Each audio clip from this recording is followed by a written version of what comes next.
All right, good morning, everyone. For those of you who are just joining, my name is Kim Foley. I'm the team leader for Keller Williams Leading Edge. And today I am very proudly happy to introduce you to Isabel Garcia.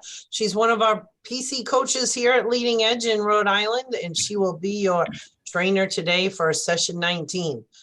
All you, Isabel. Good morning, everyone. So today we're gonna learn about getting to the closing table. So last time, you guys, the last session was we were working on putting and receiving offers, making receiving offers. So let's move it to the next chapter. Let's get paid, right?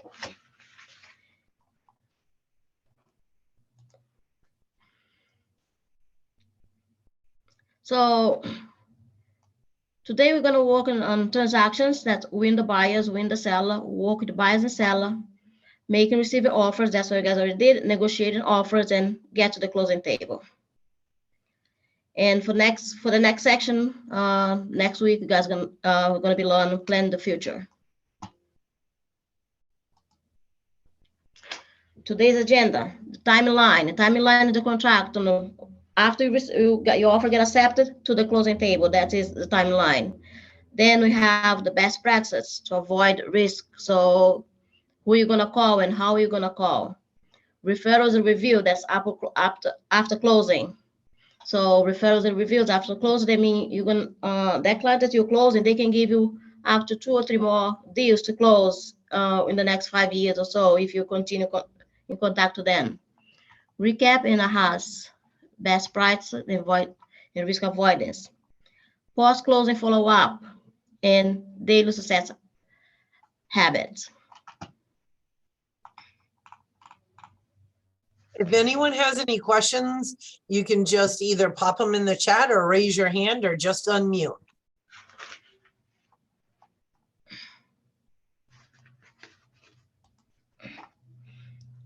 So this session is about getting you to a successful closing, because that's true. So not all offers get accepted, all contracts written get to the closing table. So that is what you have to be very careful, very know what you're doing to get to the closing table. Okay. So anyone want to read this quote from Gary Keller?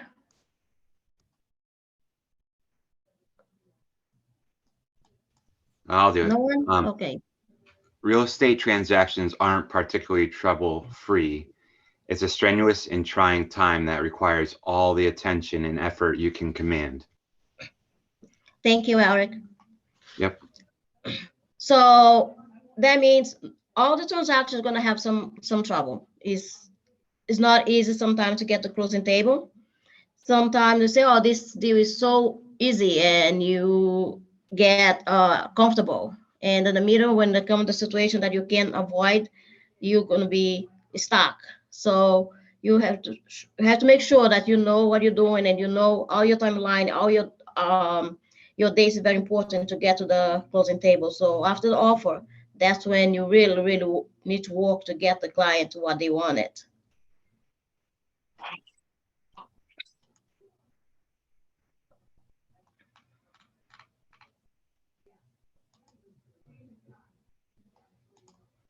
So this is our contract timeline. We have here a month contract. The first is the contract acceptance. That's the day you sign the contract. Your offer is accepted, you sign the contract. And this time you have 10 days, 10 business days to get the inspection done, get back to the seller, and get the response for the seller. So then after this, to get to the close, you still have the appraisal and the commitment date. So please do not forget the commitment date, because that is really important, because sometimes you can lose your buyer's deposit if you don't close and they don't get to the closing table. So this is more like for Rhode Island, that is after we accept the offer, we sign the contract after accept the offer. So in Massachusetts is different. You sign, you do the inspections, then you sign the contract.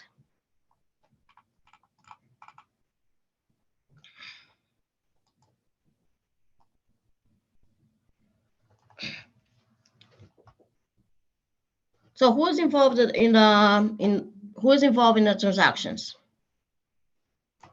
We have, for the transactions we have a lot of people who's involved. So we have the buyer, the sellers, the listing agents, the buyer's agents. And who else involved in the contract? You guys can put it on in the chat. Who else involved in the transaction after you got the offer accepted?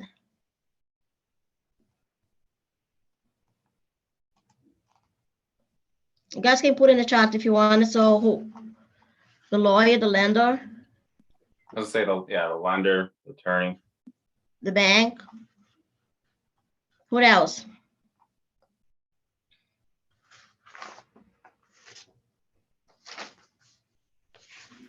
The home inspector. The home inspector. Was waiting for that one. The appraisal.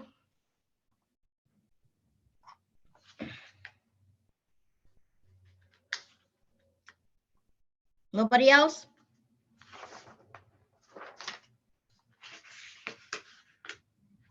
Okay. Insurance broker.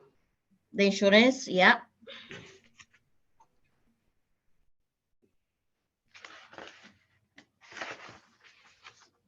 So if that is a multifamily, who else, that's anybody else involved in that transactions? Tenants. The tenants, yep. And so, yeah, we have the co-agent, the co-broker, the title attorney, we have the inspector, we have the lender, we have the appraiser, we have the insurance agent, we have the property manager, because sometimes do have property manager, especially selling a condo.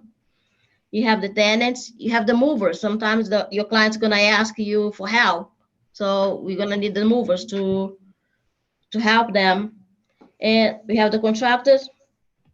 And the best one, we have the family members. Yes, believe it or not, family members is sometimes part of the transaction, especially if the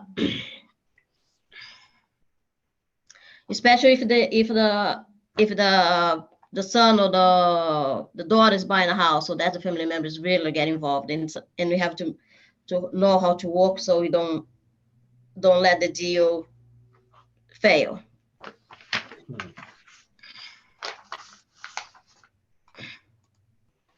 So this is the buyer timeline. This is the buyer's part. So after the contract is accepted, we have, after you write the contract, 48 hours, 24 to 48 hours, you have to, if you represent the buyer, you have to deliver the honest money. We normally call the deposit here. So after that, you get the inspection set up, because you need this, you only have 10 days to do the inspection. So make sure you get the inspection right away, because sometimes it's easy, sometimes staff have to work an inspection. So then after that, after the inspection is done, we have to send everything to the bank. So to get the appraisal done, and then do the final walkthrough. Between the final walkthrough and the appraisal, we also have the commitment letter. That you do not forget the commitment letter date. If you have a calendar or a schedule, you put an alarm in your phone, whatever you do, do not forget the dates. All the dates is very important when it comes to the transactions. Because if you can't commit to the date, you have to send the extension. Make sure you send the extensions at least a day or two before the due date. Especially if you don't have a good communication with your lender. If you call them and they haven't responded, send a commitment letter. Send a commitment letter extensions, even if you didn't hear anything from the bank. Because if they delay that and you that's going to come to you. The buyers are going to say, "Oh no, the lender's fault." No, that's your fault. So make sure you stick the dates and put an alarm. I put an alarm on my phone. I put in my calendar and I put an alarm on my phone at all my dates.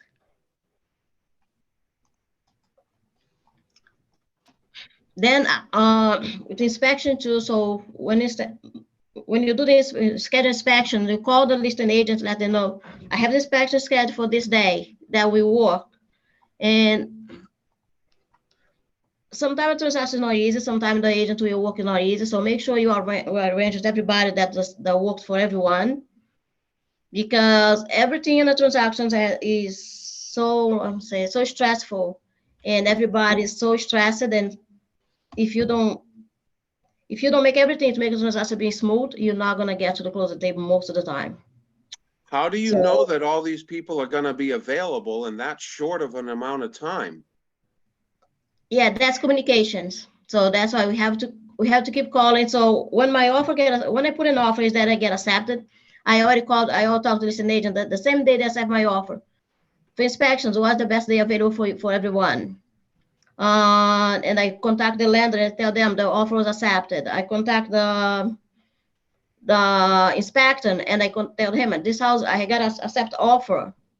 I'm gonna send the information for my buyer if they want to work with you. When are you available to go to the house? So when the offer accept, you have to start that minute. Have to start working with everybody. Listing agent, the buyers, important the buyers, and so the listing agent they can coordinate with the seller, the bank, the appraiser. If they have tenants in the house, they have to talk to the tenants. But if you accept if offer get accepted on a Monday. My goal is to do the inspection that same week because we have 10 business day.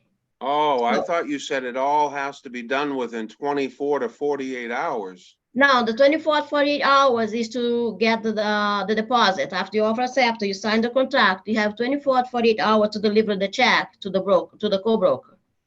Okay, I thought you meant all of this had to be done in No, 24. no, That's no, why I'm like, no. what if they're busy with other stuff?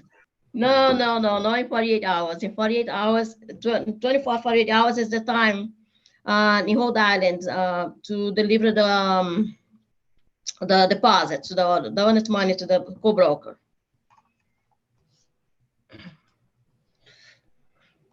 So if everything goes well, if the inspection, everything goes fine, the inspection's fine, and the seller decide, okay, they want this done, they're gonna do this, that happens. Sometimes it doesn't happen.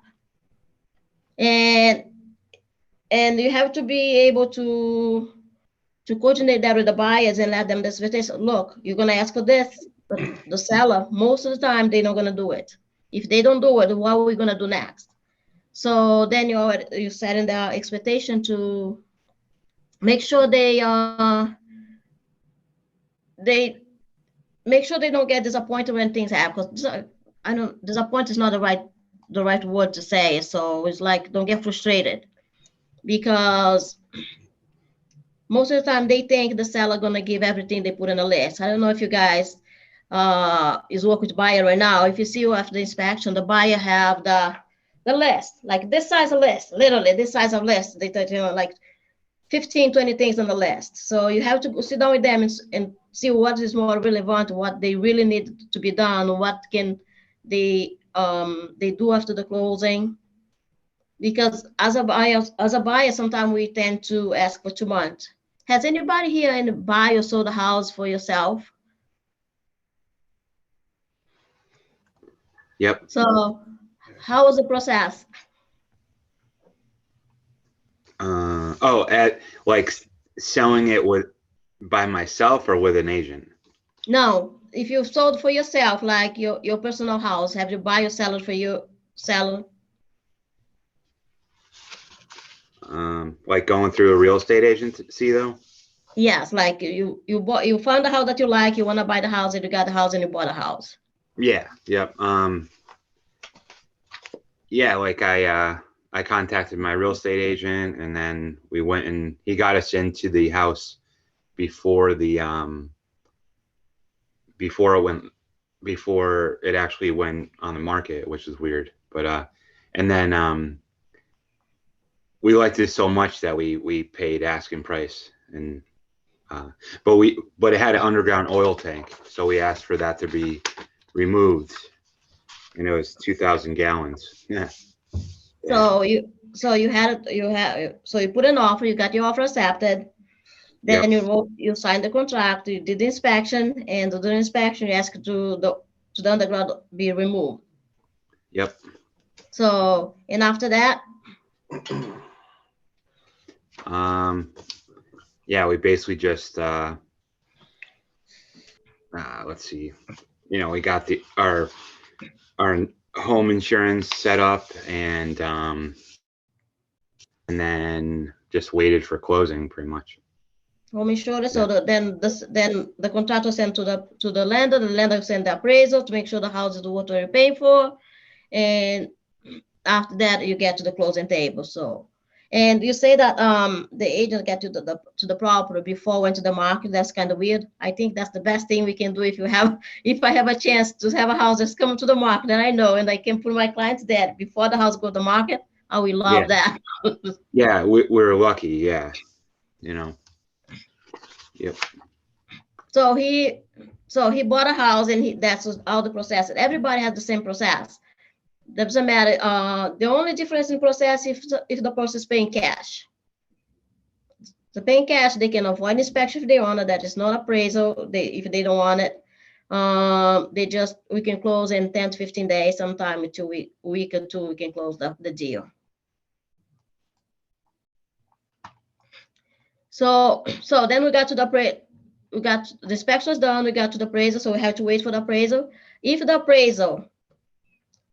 the appraisal come and is above asking, the listing agent, we don't tell the listing agent. We just say the appraisal.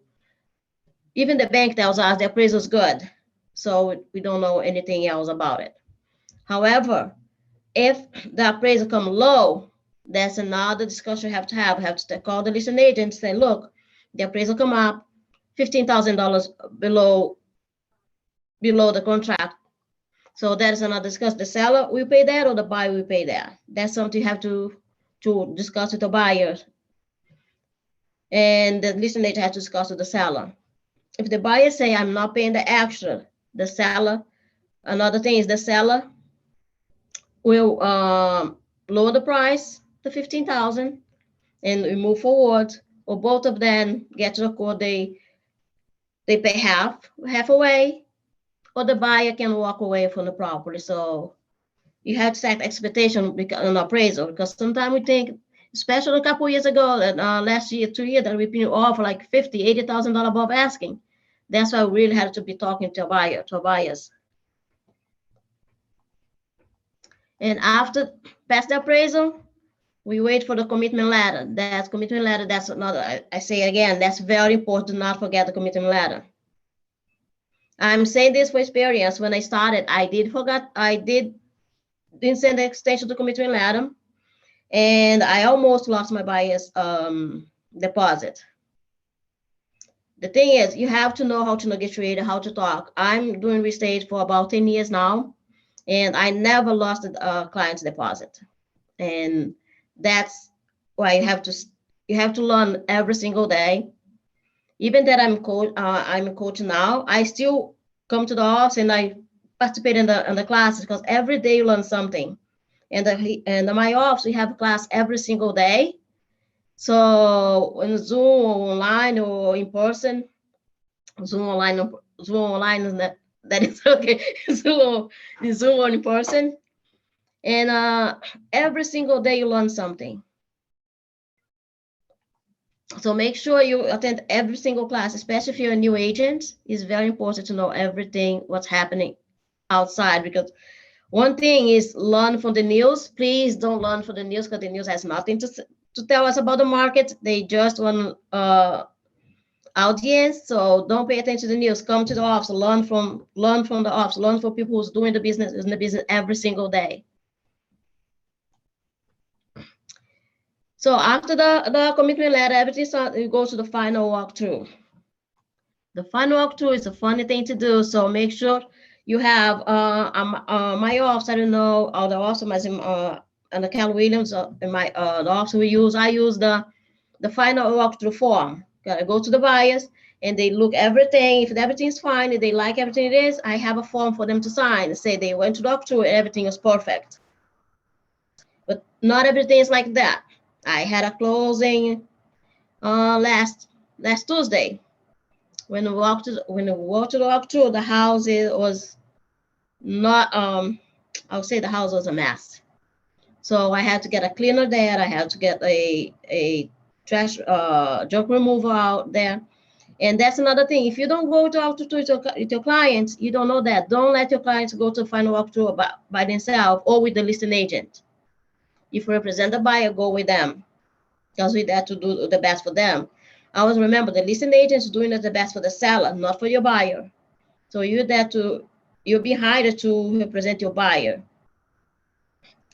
Oh, thanks, Kim. Kim just put in the chat the final walkthrough form. So only let them sign the form if everything is perfect. I do my walkthrough on the minimum 2 hours before the closing, because then I have time. If something happens, I have time to contact the buyer, to contact the listing agent. So this one, the listing agent wasn't there. She had somebody represent her because she was on vacation. But the listing agent and myself, we had a good relationship since the offers accepted. So, and we always work together to get the deal done. And I called her and I said, look, the house needs to be clean. We're gonna need some money next close. She said, send me the pictures. I will look. I sent the picture and she said, how much you want? So I gave the price. She talked to the seller. The seller said, okay. So we got to the closing table. We knew that money will be there for my client for the house to be cleaned. And make sure you have a team, like a house cleaner, a contractor, everyone. Because I called my house cleaner and I said, look, I need this house clean. Can you go there and give me a price today? She went there. She gave the price. She went there. The house was clean, and now the client is happy. So because the last person the clients will see will be you. You're not going to be the attorney, because after it's going to be the attorney, going to be you. So that's the person they're going to remember to, if you're going to refer you for somebody else or not. That's how you serve them. So you have to remember that the buyer is not working for you. You will work for the buyers.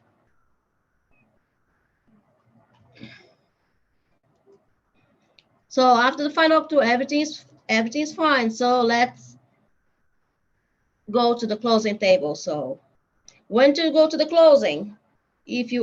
Right now, not much people go to the close. I still go to my closings because I like to go and I like take a picture of my clients, sign the paperwork, and I send that to them. So I go to the closing table, and also I go there to get my check.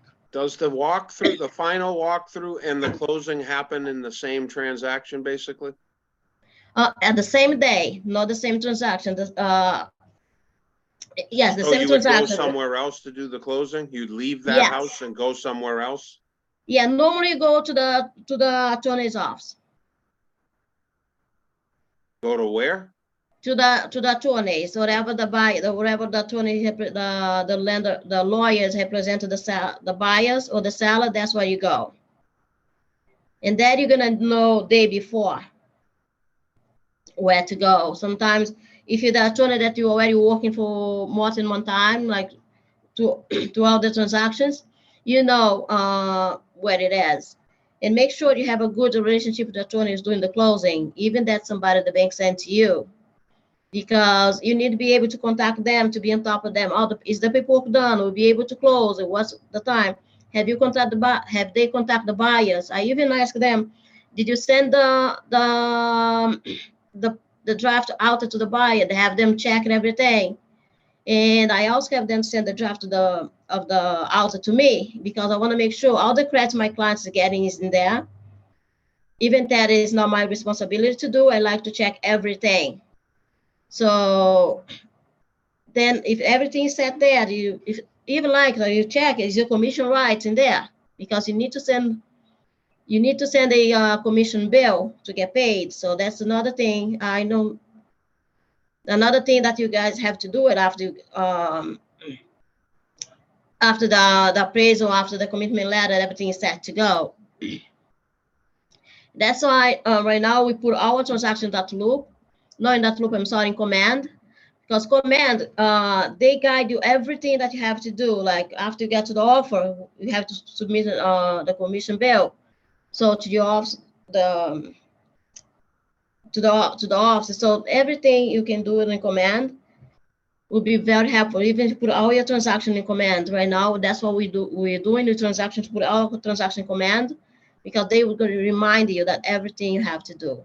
And I don't know, Brian, if your question is answered. So you do the open house, you do the walk through in a house that your buyer is buying. You check if the water is running good, open the water if it's running good. You check if the light is still working the same after the inspection. So the house has to be the same condition after the inspection or better.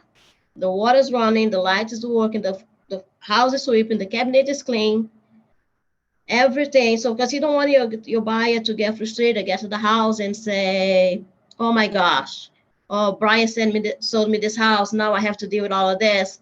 No, you want to make sure your clients get that and they're happy, because if you have client, you're going to have them for referrals for the rest of your real estate career or more. Right now, between 85 to 90% of my clients is coming for referrals, people that bought and sold it to me, and they coming back.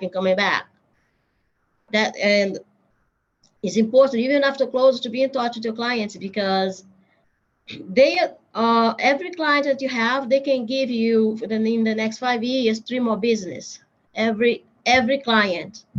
So, and you have to be on top of their mind I would say every week, because we have learned that the person forgot us takes 11 days for them to forget us. So if you don't contact them, they're not gonna remember you. Even that they know you, they're not gonna remember you when they want to buy another house. So you're telling me that if you sell a house to somebody, you're calling them once a week? No, I put them right now. We put them on command, and they get a weekly newsletter.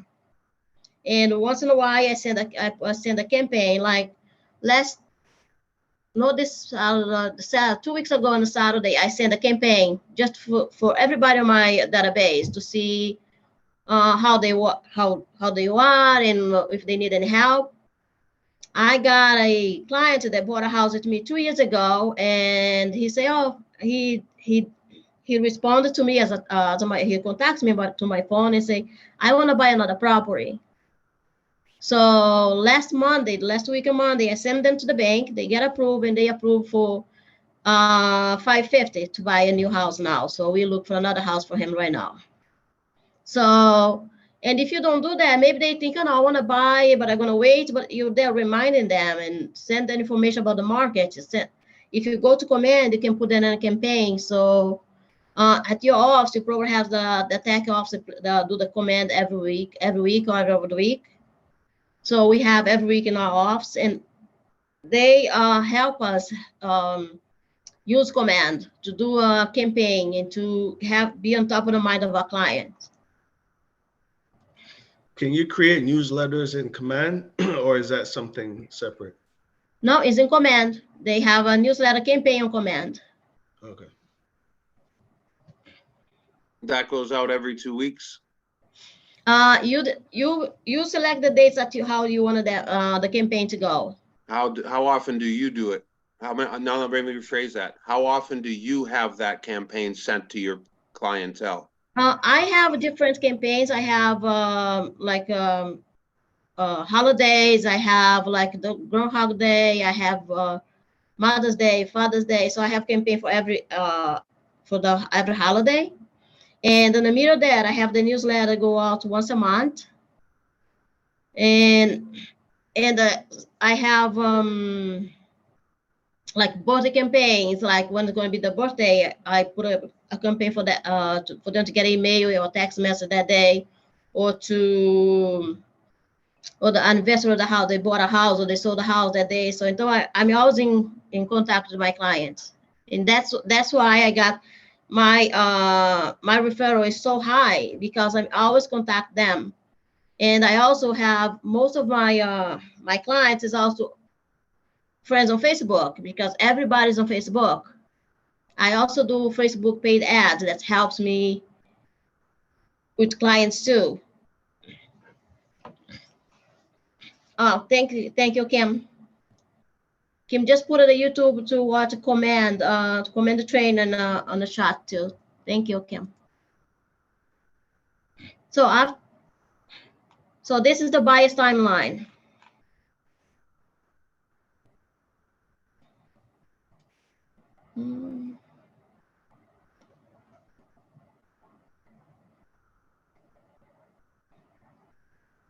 Just give me 1 second, interaction. Okay, interaction and communication with the buyers and sellers. So things to ask yourself. Communication the deadline with everyone, communicate the contract with other parties such as the title and the lender. So as soon as you sign the purchase and sales agreement, that's our contract to buy, you send that to the title company and to the lender. Lender and buyer communication, make sure the lender and the buyer, they are all in communication. I always contact my lender, say, oh, how is the deal? Have my buyer send you all the documents you need? Do you need anything else? Communication of list of recommended title companies, inspectors, and insurance agents. So your buyer has a right to choose the lender, the title company, and the inspector they wanted, the insurance they wanted. Most of the time, they don't know anyone. So if you have a list, you can send a list to them and they can check different prices, get a quote to different companies to get them the insurance and the inspectors. I have a list of the people that I work with. If my clients don't have anyone and they ask me for referral, I send them the referral. Some of the clients, they already has normally the clients say, oh, I have my car insurance. I want to put the house on the car insurance. I'm going to have a discount. That's their choice. They can choose anyone they wanted to do the insurance. They can choose anyone they wanted to do the inspection. However, the person to the inspector has to be licensed in the state they inspect in the house.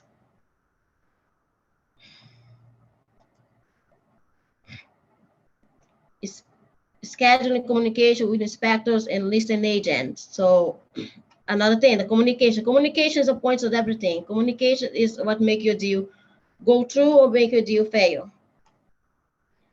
How many times, if you're doing a transaction as a seller, how many times during the entire process do you call the listing agent?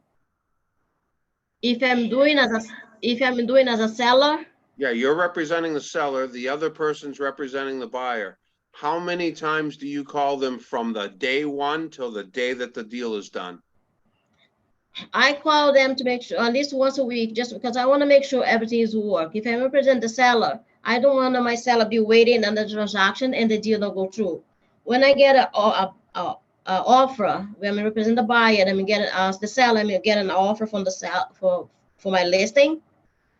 I get the list before I send. I present all the offers to my client. I call all the lenders on that pre-approval. I want to make sure the pre-approval is legit. I want to make sure the buyer going to be able to go to the closing.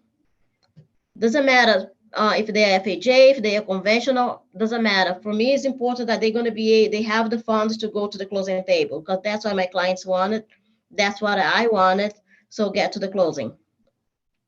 So then when I get the offer accepted, I contact them, make sure, look, the offer is accepted. I already contact your lender. We are good to go. So Then what I questions are you going to ask the lender at that point? You already have a pre-approval. What questions do you ask? I want to ask if they are a strong buyer. I want to guess if they have enough funds to go to the closing, because sometimes they don't. Okay. And I want to make sure they have a good credit, and I want the lender to ensure me that's a strong buyer, because I don't want to get a buyer that after the inspection they say, oh my, I want this to be done. They can ask for that, but most of the buyers, some buyers, I have that happening before, they put an offer and they see after the offer, they put a higher offer. After the offer go through and they don't have the funds to get to the closing table, they use the inspection to back out. And that's something I want to avoid for my seller. So ask, is that a strong buyer? Do they have the funds? They have a pre-approved, make sure they have a pre-approved and or pre-qualified, because pre-approved and pre-qualified is two different things. The pre-qualification, the pre-qualified buyers, they don't go to bank statement, they don't go to employment history, they don't go to the banking account. They just give, oh, I make I make 150,000 a year. Then the lender go by then and do the pre-qualification. It's not a pre-approval. For me, I like to work with the lender that give the pre-approval, make sure they verify everything. So you ask if the employment was verified, if they have the bank statement, if they have the W-2, if they are good to go to the closing table, because you don't want to get a buyer that even that they're pulling $50,000 above asking, but they don't have the funds to do it. They are waiting to see if by the end the seller don't want to put the house back in the market. The seller will work with them to lower the price, and that's something that you don't want for your client, for your sellers, if you are presenting a seller.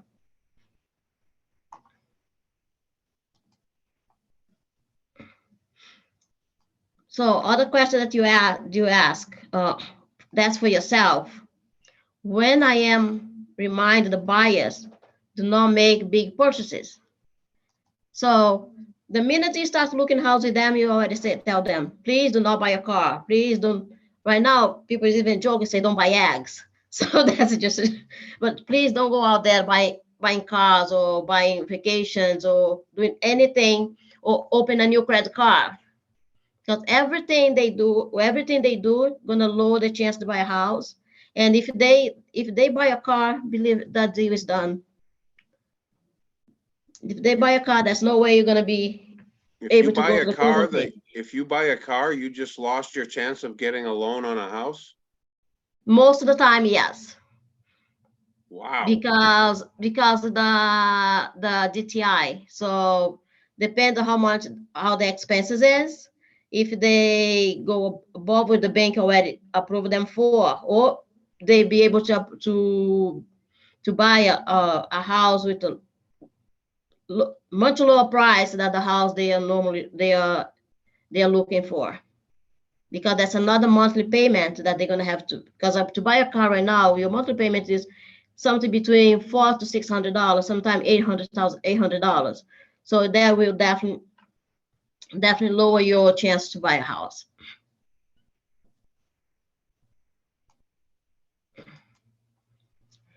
When I'm communicated to set up utilities and how to do it. So the utilities, the day they do the closing, during the walkthrough, you already tell your clients, look, after the closing today, you need to change the gas and the electrical to your name.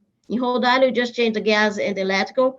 Everything else is transferred automatically when the deed is issued. So normally I have with me the name, the electrical and the gas phone number. So I give to them so they can, after the close, they can contact to transfer the name. Because if they don't do that on the day of the closing and the seller decide, okay, I'm gonna call and take my name off, they're gonna be disconnected, and the buyer gonna have to pay for extra to reconnect to the utilities. So make sure you let them know. So look, we have to do this today, because if the buyers and if the seller disconnect that, you're gonna have to pay extra to reconnect it.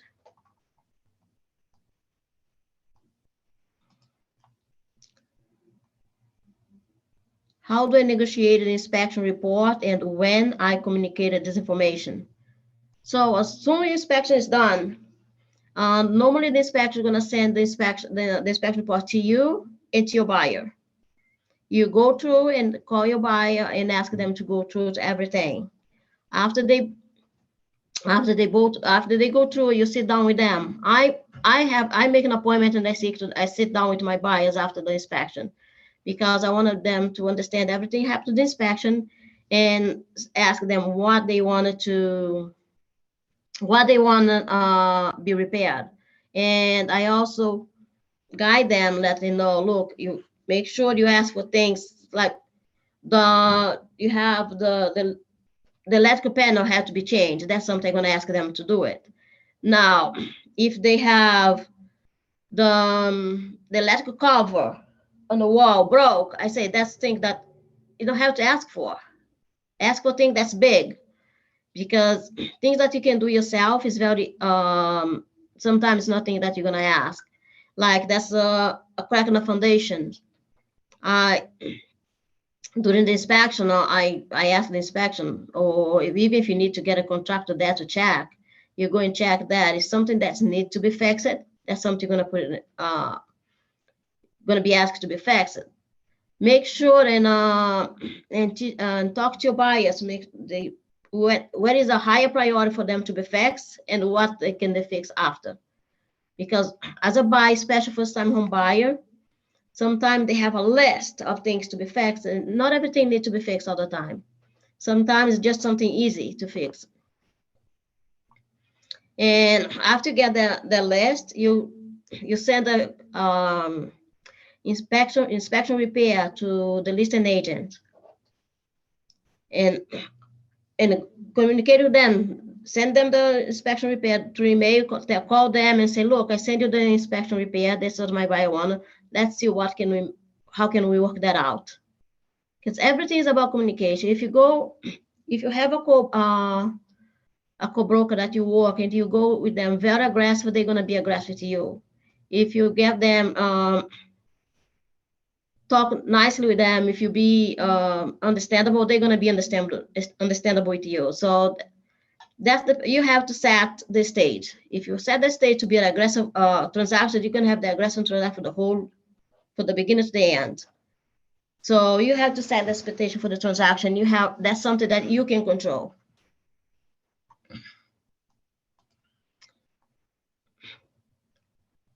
When do I touch base with the lender, title company, or the listing agent? I'll say every week, because we just have 30 days to close. That means 4 weeks. So I had to make sure 30 days, 45. So sometimes we need a 45 days to close, or sometime even more, depends on the deal. But every week you should contact the lender. You should put like a day that you're gonna call the lender every Monday. If you contact the lender every Monday, like sometimes you need to contact the lender 2-3 times a week. It depends on how the transaction is going. But I contact them every week. I send an email to everybody, make sure, hey, how's this transaction going? That's anything that you need me to do, that's anything that I can do to help, just to make sure, and also for them to see that you're on top of everything. You don't have to call them every single week, but send an email every single week, just to make sure everything is going smoothly, and at least contact them every other week. But every single week, I send an email. Depending on the transactions, I see the transactions being hard to do it, I contact them every single day.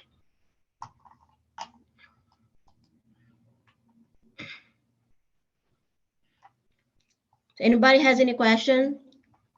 Furniture, like if we're negotiating that after close, and maybe after PNS, they're going to do a walkthrough and go itemize furniture lists. How is there a document for that, or do you just sort of type it up? And can you repeat that? You talk about the furniture? Furniture, yeah. If a buyer's in a sale wants furniture, and the seller's going to keep some things, buyer's going to walk through at some point after PNS and say what he wants, and we're trying to decide a price. Is there a process for that? Is there a document for it? That you said that it has to be during the offer. Everything is If it's not in the offer. If it's not in the offer.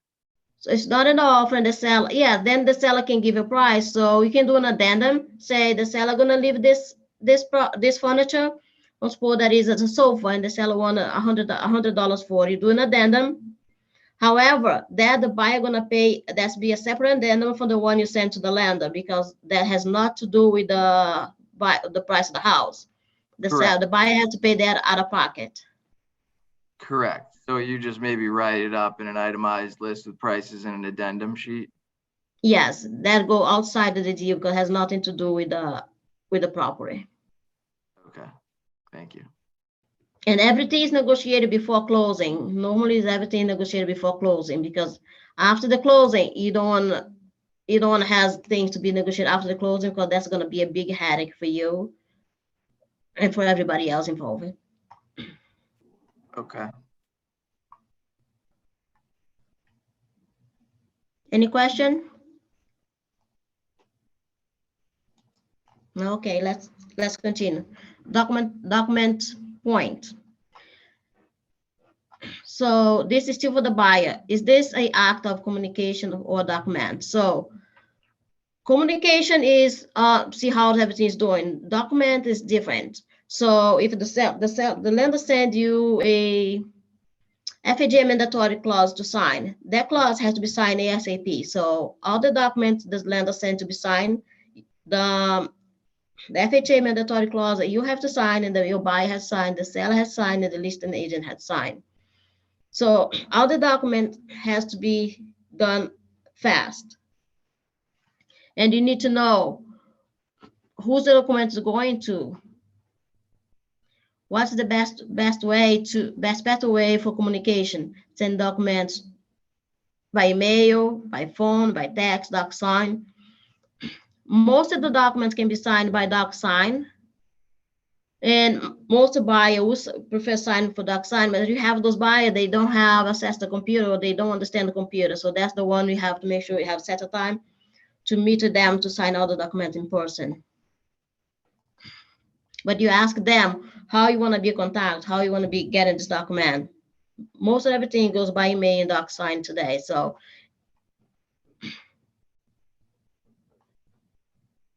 what is the plan for follow-up after the document has been sent to this responsible party? I send the document and I text or call them right away. Look, I sent you this document. Just make sure you got it, because you want to make sure they got it. They got the document, and send all the documents by email or any communication by text. Because if you call the lender say, oh, okay, I have let's see, we call it, let's say, look, I already met with the buyer, everything is set, so we are good to go. That was a conversation by phone. You don't have any record of that conversation. You should send an email, how's everything going? So you have proof of whatever you say, because you need everything in the transaction should be in writing. Sometimes we call to communicate with people, everything, but the important thing has to be in writing. You send a text message or you send an email, and all the documents be sent by email. Or DocSign, it is also basically email, because they have to sign, you have a proof that will send it. Is there a template for that I can use to create a photo stream across the transaction? Yes. We have that loop. We use that loop and command. So most of the things are now is in that loop and in command. All the templates, Carolina give us all the templates we need, everything for your transactions there. So all the documents, everything you need, Carolina has for you. And if that's something that you say you don't have, your MLS also, we have that on the transaction desk. So we have documents for everything.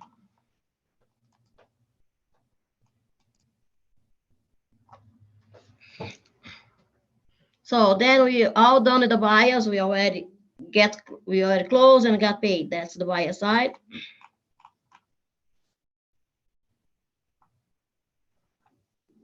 Now let's move to the seller. Who is involved in the transaction, the seller part? So the seller transaction involves more than just you and the seller. There's many people you are responsible for bringing the transaction. Is it your responsibility to set the highest standards and keep them in the conversation loop? So when you represent the seller hire you because they trust you, and so you have to make sure everything gets smooth. When you represent the seller, you don't sign the listing agreement, put the house on the market, and hope somebody gonna come and walk in. You do the open house and then you get the contract. So you gotta buy it, you gotta offer, and then when the transaction begin. Now we're gonna get the timeline for the buyer. For the seller. What is the first thing my seller needs? what do the seller need to know and do? What they need to know, I need to know and do. So there are a lot of things. So get the offer, the seller signed the agreement. You have to let the seller know, look, that's tenants in the house. We're gonna have to set up a time for inspection. So make sure everybody's available and let them know the buyer's gonna set up the inspection, gonna let us know the day. The seller don't have to be on an inspection. If you represent the seller, he don't have to be there during inspection. And I don't like, I prefer my sellers don't be in inspection. So, because sometimes the seller want to be friends with the buyers and they're gonna tell them, oh, I'm gonna do this, I'm gonna do that, and that is set the buyer's expectation that is not realistic most of the time. Let them know that the house is gonna be appraisal, and if the appraisal don't go, so appraisal is low, that's gonna be we're gonna have a discussion to know what's happening. We're gonna lower the price, we're gonna work with the buyer, or you're just gonna take the house out of the market. Take the house, put the house back in the market. I'm sorry, not take it out of the market, put it back in the market. Would you say that you don't want the buyer and the seller to meet until the closing? That would be the best way to happen. Sometimes they don't even meet in the closing because normal, right now after COVID, buyers on one side, they sign and the sellers go first and sign, then the buyer sign. Because inspection during the inspection, put the buyer and the seller together is a scenario for disaster. So.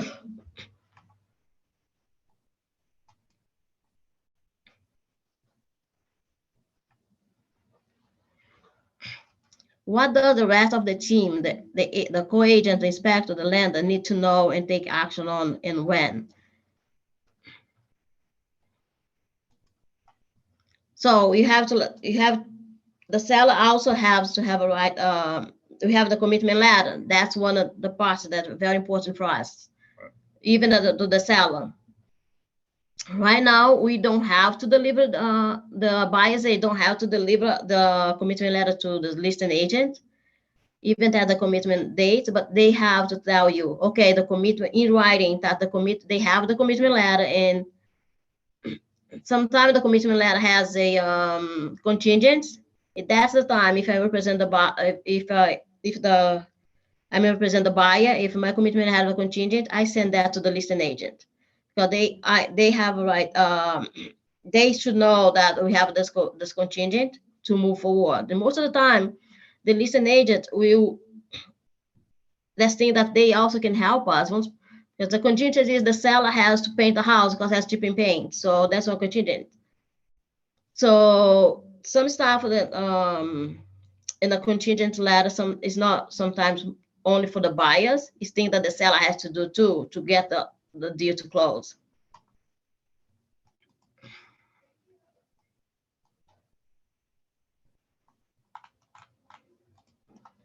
So that's the, now let's, oh, sorry, the seller's timeline. So as soon as you get the offer accepted, you get the contract signed and you get the deposit. I don't put, I myself, I don't put my listing pending until I get the inspection report. I put like active under contract. That means I still have a right to be showing the property. After the inspections, then I change to pending. Just to make sure if during the inspection something's get wrong, you don't have to go there and put the house back in the market. So, but it's just active pending, active under contract, so you still have a right to show the property. So that's an option in MLS that you can have active but under contract instead Yes. of having to change it to under agreement. Yes. Yeah. It depends on the MLS. Are you talking about Rhode Island or Mass? Mass. Mass, there is, it's not worded that way, but there is a contingency.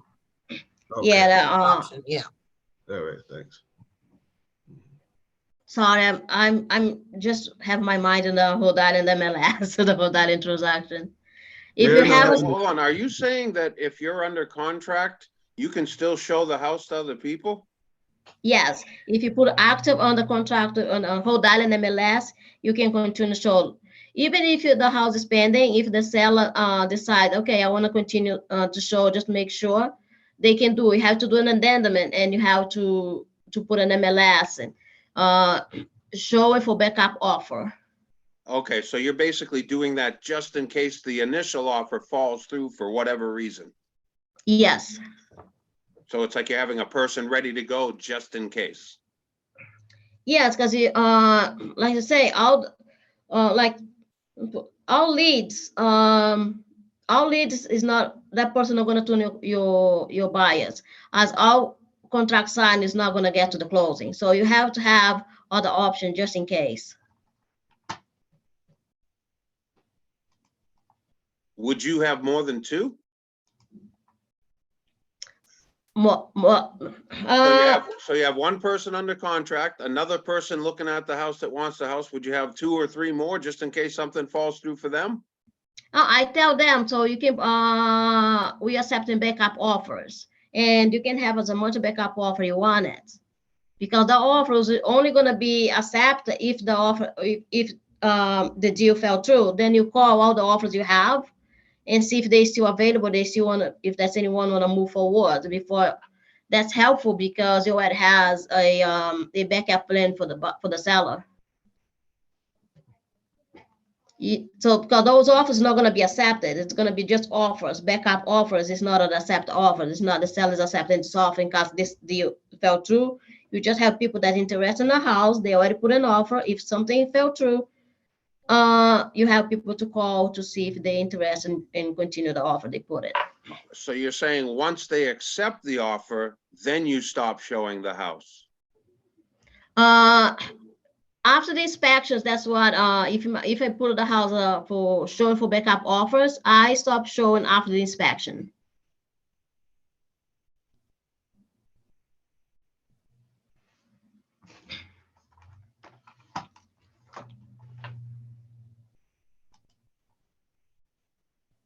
So then if inform the seller of the inspection and everything set to do the inspection, then send the inspection response to the seller. So the inspection report to the seller is, okay, the buyer is satisfied that that's a form 2 and in that loop or on MLS that you can do. All the inspections done and the buyer want to move forward.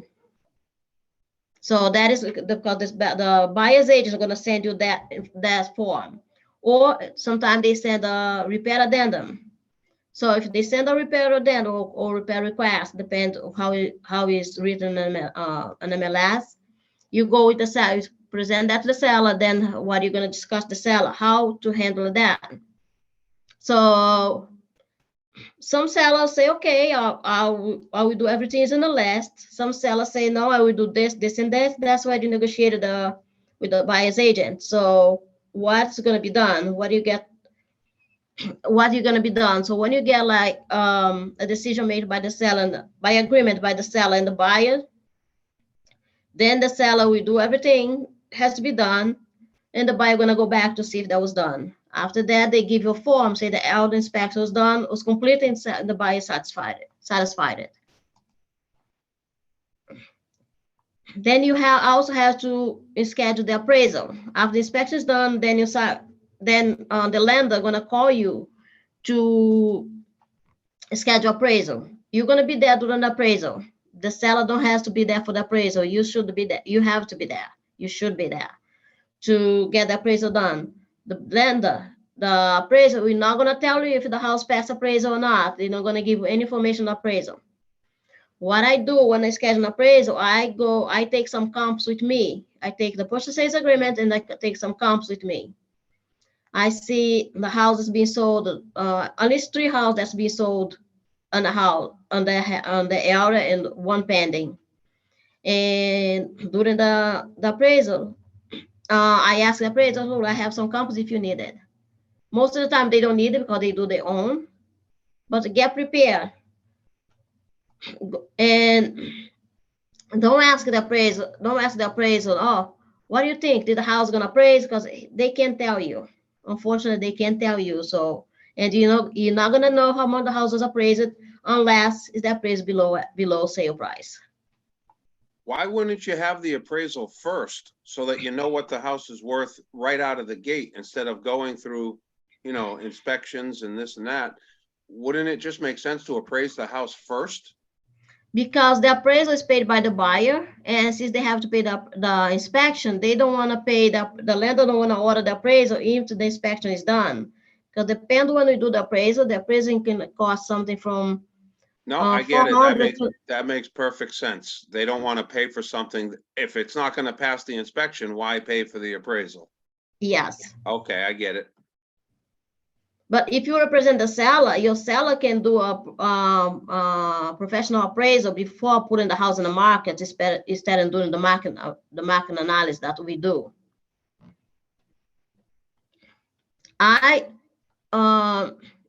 You want to say something, Kim? Oh, I was just gonna say, I think it might be time for a little tinkle break. I don't know if everybody needs one, but just before you get to the next subject, we'll take a 10-minute break. Okay, I just gonna finish this line and you go, and we can go. So, okay. So yeah, the seller can do appraisal if they want it. I never had a seller doing appraisal. I always do a market analysis. Because we know what is selling in the market, so we know how to do the market analysis. So normally don't do an appraisal, because if the seller do appraisal too, let's put the seller do appraisal, the appraisal from the seller is 410. The buyer is gonna put an offer. That appraisal for 410 are gonna still count for 6 months. 6 months or 60 days. I think 60 days. So even that, you're gonna be monitored. The seller gonna use that he don't need it. They don't have to do it. I think, from my view, that's my point of view. I think it's better way. I do a market analysis, put a house in the market. They have to make my seller do an appraisal, just because the lender gonna send it in an appraisal. If the appraisal for 410, that's the appraisal gonna still good for 60 days. Isabel, we have a question in the chat. How much is an appraisal now in general?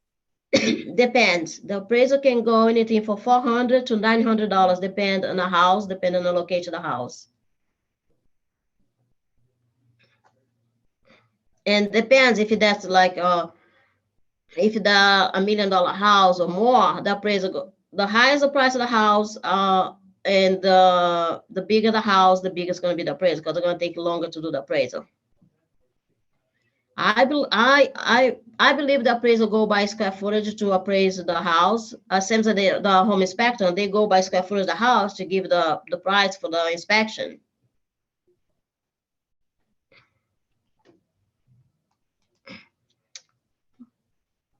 Okay, we're almost done. So let's take I think a 10 minutes break is a good time for bathroom time. Okay, we're gonna take a 10 minutes break and we'll be back here 10:15.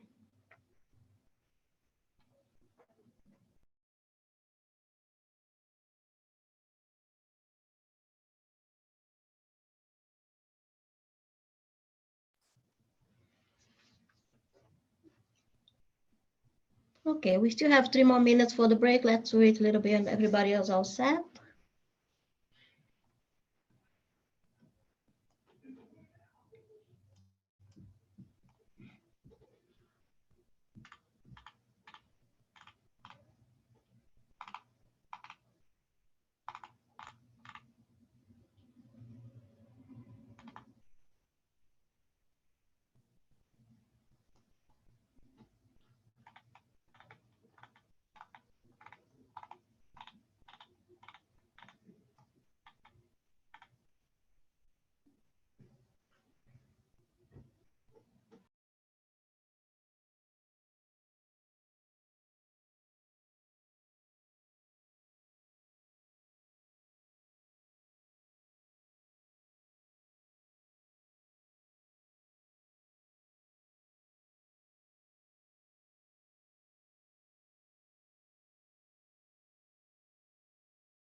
Okay, everyone, it's 10:15. We are back on business. Let's continue our timeline for the sellers. So we did appraisal. As I said, the appraisal, we don't know the response of the appraisal only if the appraisal come low. If the appraisal come low, you send the appraisal to the seller and have discussion with them that we talked before the break. If they're gonna lower, they're gonna lower the price of the appraisal. They're gonna see if they negotiate with the buyer half and a half, or the buyer can walk away. So that's something to negotiate. Sometimes the appraisal comes $5,000 below, and you have to talk to the seller because see, it's the water for him to put the house back in the market and wait all this time over $5,000. So then negotiate the appraisal and review the closing settlement because the seller after the appraisal, the appraisal come okay, the seller has money to do. Only make sure the house is set to deliver to the buyer. The clean, that must be clean. Please don't deliver a house dirty to the buyer. And check the closing settlement. Today we call, some people call CD, other people call Alta. Just go over go over the seller. Most of the time, the attorney go over them, but they trust you, so they go. Even if the attorney go over with them, they're gonna contact you and ask, "What is the paper? What is the paper?" And then you go over. You can go show them. Oh, this is what the setup because everything is explained in there. So you just can go over and they see the sellers. Normally, they get the seller side the settlement because the buyer side, we as an agent, we get that at the day of the closing because that's we need our office need that. Just go over them and just wait for the closing.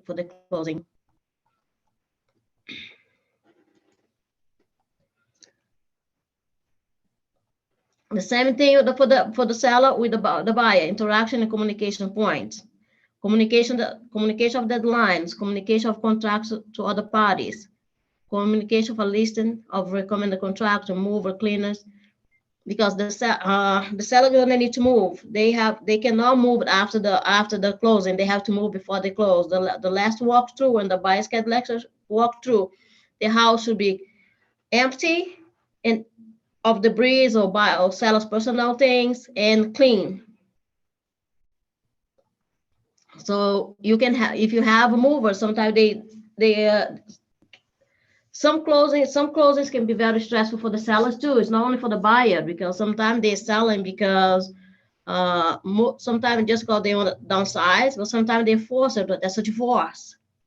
Like during the divorce, the transaction is very stressful for the sellers. So and this is the time that you're gonna be there to help them, not only like a leasing agent, but most of the time they're gonna need a friend. They need to talk to you. They're gonna sit down, they're gonna talk to you, they're gonna need help, and they're gonna need the guidance. So then that's why you'll be there to help them. So you as an agent, as a real estate agent, I think we should do above and beyond for our clients. We have to make the transaction stress-free as possible for them, because that's another thing. It's not, you not only help them in their transactions, because if they're divorced, they're selling the house, they're probably gonna have to buy another one. So if they are downsized, they're selling the house, they want to buy another one, or they are moving like, oh, that's too cold, I'm tired, I don't want to stay in New England, I want to go to Florida, I want to go to a place warm. You can, even if you're not licensed in Florida, you can still help them. You can refer them for an agent in Florida to keep going to help them. So that's lots of way to help our clients for the next transactions too. It's not only, don't think like this is the only transaction I'm doing. Don't treat a transaction like a paycheck, because if you treat the transaction like a paycheck, you're not gonna get anything else out of the client. So treat the transaction like let me find the words. Treat the transaction like that's not like a, I'll say like a friendship. Like if Amanda, do you have a question? I usually treat it like my own transaction. I can hear you. I usually treat it as if it was my own transaction. Yes. Thank you. That's perfect. Because you have to treat people like you want to be treated. So if you treat a buyer like you want to be treated as a buyer, you're gonna do your best for that buyer or for the seller. Send the contract to the title company. Even that you represent the seller, make sure the seller has an attorney. You have to send that to the title company because they have to do title search. That's thing that they have to do. They have times to do that. Schedule communication to the inspector and buyer's agents because you need to know if the buyer's agent forgot to get inspection done, you call, look, the inspection deadline is this day. Have you have the inspection done already? Send amended or inspection reports to the other side, title and lender. So it's different for different states. Normally here we don't need to send the inspection report to the lender or to the title company. That's something you're gonna work out with the buyer, between the buyer and the seller. Some states may be different. Some states you may have to send that to the buyers, to the lender, or to the title. So you have to check with your state. Documentation point. Is this an act of communication or document? So are you communicating then, or you send them a document? You have to make sure that that's a document. That document has has a deadline. To who or from who is the document going? What's the best way to communicate and send the documents, like email, text, or DocSign, phone? For me, the best way to send a document is by email or DocSign. If I have a client that signed a document through DocSign, what I do, I download the document to my computer and I send to everybody as a PDF. What's the plan to follow up after the document has been sent? The same way you call, send the document and text them, say, look, I just sent you the document, did you got it? If they don't respond to you 1 or 2 hours, they haven't responded, call them and say, look, I sent this document early this morning. I just want to make sure you got it.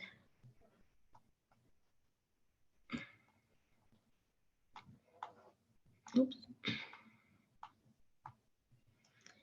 Add that template for this. I can see created to save it for the streamline communication across all the templates for documents we have on MLS or on DocLoop. However, if you have like a whiteboard in your house, like if you have a whiteboard, so you can just like draw a line and put like the date the contract was signed and put all the dates you have to do all the inspection, all the steps. You can do that as a whiteboard if you have. Just do that and write down the inspection has to be done by this day. I have this day to get the inspection done. This day I have to get the commitment letter. This day going to be the closing, the walkthrough. Make sure you have you put a date for everything. If you don't want to do it in a calendar, you just put a line across the whiteboard and put all the dates and the steps that you have to be done that time. Because date is very important. Date is very important during the process because you don't want to miss a date. Because if you miss a date, you may be putting your buyer's deposit in risk.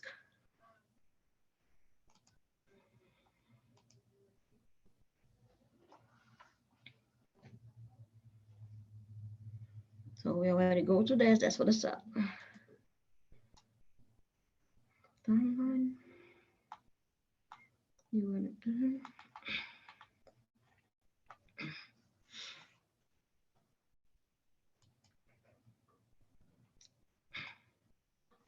So the timeline. Anybody has any questions?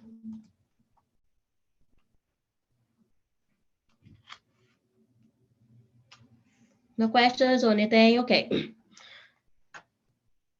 Okay, now let's talk about what can go wrong in the transactions. A lot of things can go wrong in a transaction, especially if you miss a date. Example of this, my first I think my first deal in Massachusetts, I didn't know because I was doing deal in Rhode Island. When I did my first time deal in Massachusetts years ago, I didn't know that the date you put in an offer for Massachusetts is the date has to be transferred to the person says after inspection. Because in Rhode Island, we can do the offer. Then when you do the post sales, you can communicate with everybody, change the dates to the closing. In Massachusetts, when you send the offer, all the dates you put in the offer, that's called a contractor to buy. That's what you go to the that's what you go to the contract. So I did my offer. Then we do the inspection, because you do the inspection in Massachusetts before you sign the actual contract to purchase it. And the contract is made by the attorney. It's not you draw the contract, the attorney draw the contract. So I did my offer, I did the inspection. So the inspection took a little longer, but wasn't, I didn't know I need a addendum to extend the commitment letter. I did all the contract the way it was. When it comes to the commitment, get to the commitment letter, I forgot to send the extension. And my client had a $5,000 deposit. And that property has a lot of issue because the so long to do the inspection, to negotiate the inspection, that we haven't signed the contract yet. But the date for the commitment letter was already in the contract to buy during the offer. So I thought, I can change that after sign the actual contract. No, they listen as soon as we get in to sign the contract. The listing agent was a day before the commitment letter was done, and I didn't pay attention to that. And I sent the contract. The listing agent says, "No, we are not signing. Your buyer didn't send extension for the commitment letter, so that's the commitment letter is due tomorrow." And I told, we can't do that. So the lender, I told the lender said, okay, I'm gonna work in on that. You don't have to send an extension.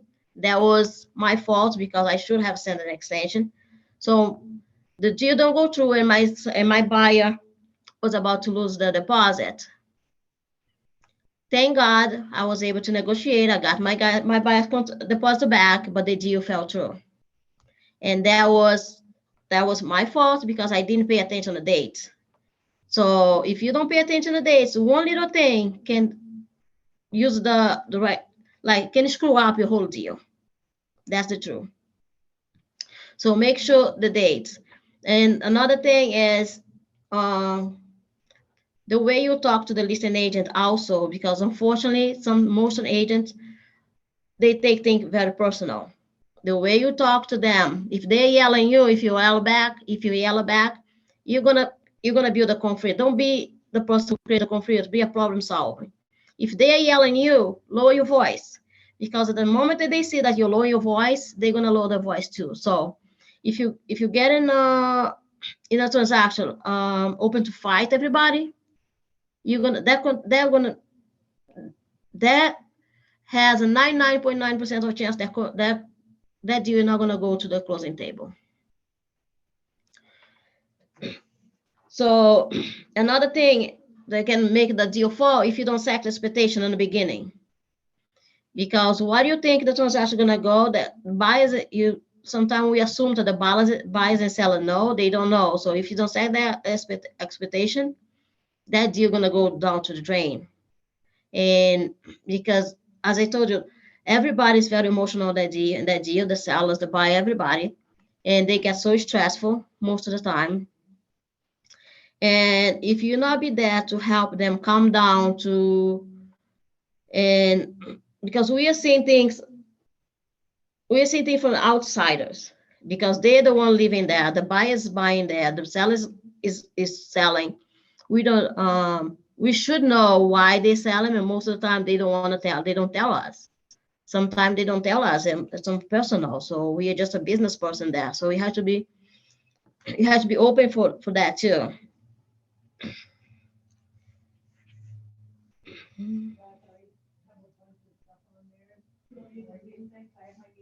So And another thing to help the deal move forward is be sure to communicate that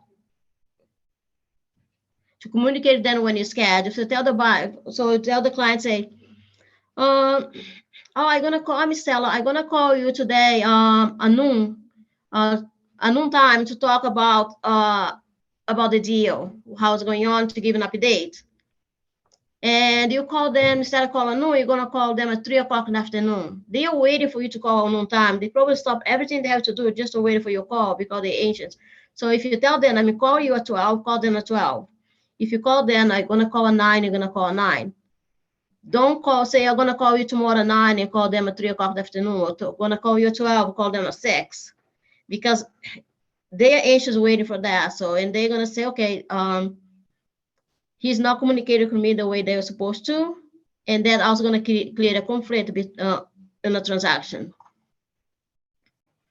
And if you guys have any questions, please just put in the chat or just unmute yourself and ask, okay?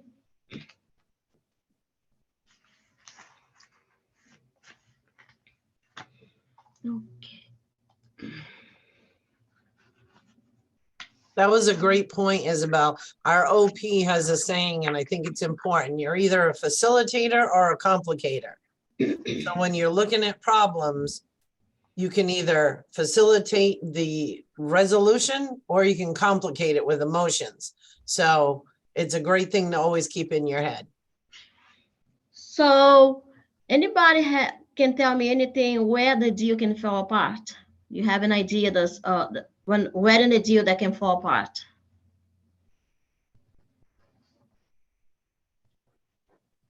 After the home inspection? Yes, after the home inspections. Lending can fall through. The Appraisal. lending can fall, yeah.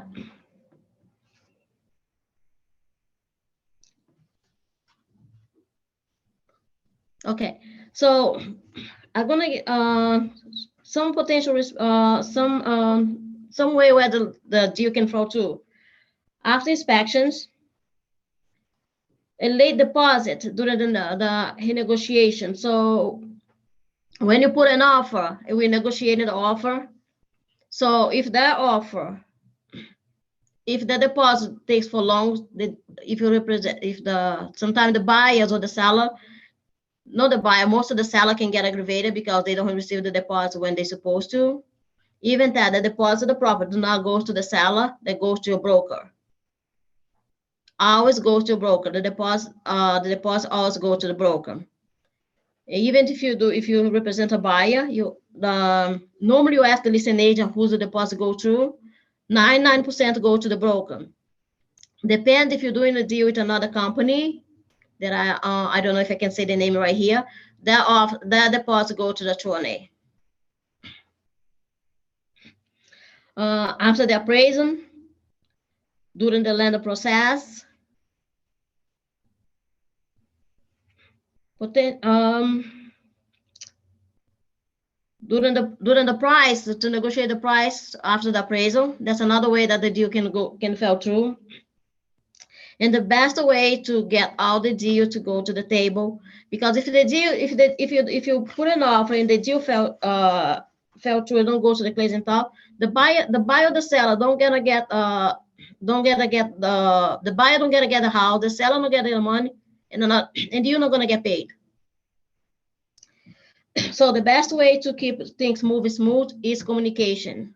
Communication is the best way to keep everything, and the way you communicate. Like if you start get aggressive, the whole transaction gonna get aggressive. If you have to be the one like calming everything down, so you have to be in your peace to get smooth transactions. I know when we start, sometimes we get so nervous that we get so excited and so aggressive during the transaction. And Kim, she's been my team leader since I started Keller Williams 10 years ago. And she knows the beginning, I was so stressed and I was so aggressive during the transaction. I learned to calm down. I learned because I think you get your license, and say, oh no, I got my license, I know everything, I'm gonna do real estate. That's what it is. It's not. It's not got your license and do real estate. You have to prepare yourself to be a good real estate agent, because that's how you get deals done. That's how you get to the next level. So make sure you learn more, everything you can learn. So Ignite, we have Ignite this one on Zoom, and my office also do Ignite every Wednesday for our agents. So we have the training, and I took Ignite probably about 5 to 6 times. And once in a while, I still pop up in the class just to, because you learn all the time, even you never know everything. So especially like, be mindful and know that the transaction is stressful for everybody. So if you stress, everybody gonna be stressful. And that's how I was in the beginning. And you learn how to position yourself during the transaction and how to act and react to the different transactions, because no transaction is the same. They are all different. Nobody's the same. No seller is the same. No agent's the same. So then we have to do everything that we can control, because you cannot control what other people are gonna do, but you can control what you do. And what you do gonna help you go to the transaction smooth.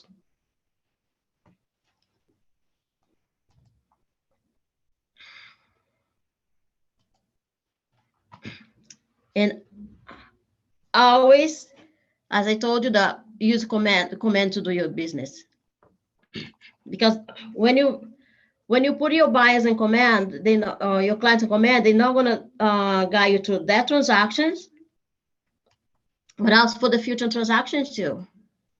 So now, I don't know if everybody is doing command in the office right now. So our office we are doing command, and when you put it there, so you have all your timeline of inspections. You have you put all your client information there. So then it's another thing, you're gonna have the information there for the future closes, because you can send postcard, you can send congratulations on your home, congratulations in the sale of the home, and all your documents are gonna be there. Even like to do your commission statement, you can do through commands now too. So let's put our business to commands. Let's command our business.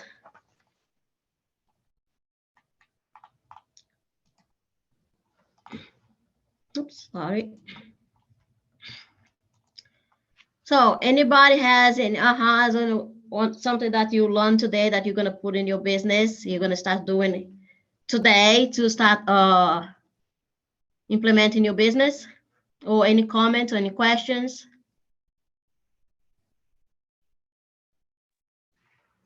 I don't have any deals.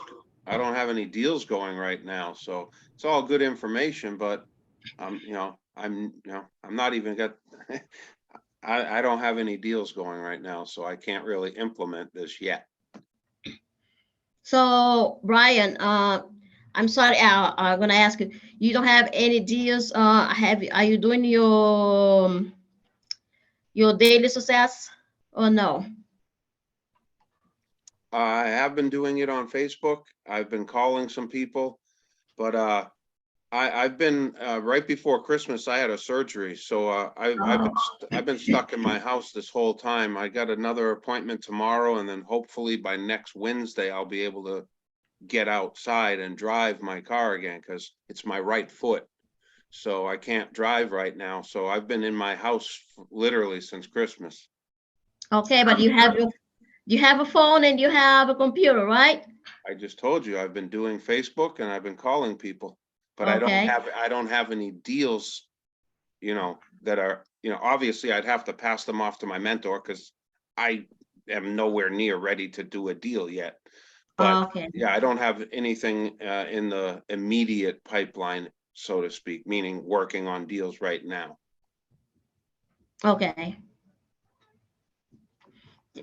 So, but you don't have, I like that you say you don't have it right now. So that means, you have in the future. So you have people that you're contacting. So one of the best way to get clients is make sure you put, like you're doing, you say you put in Facebook every day. So, but don't ask like the business director, who to buy and sell real estate. Just put that stuff.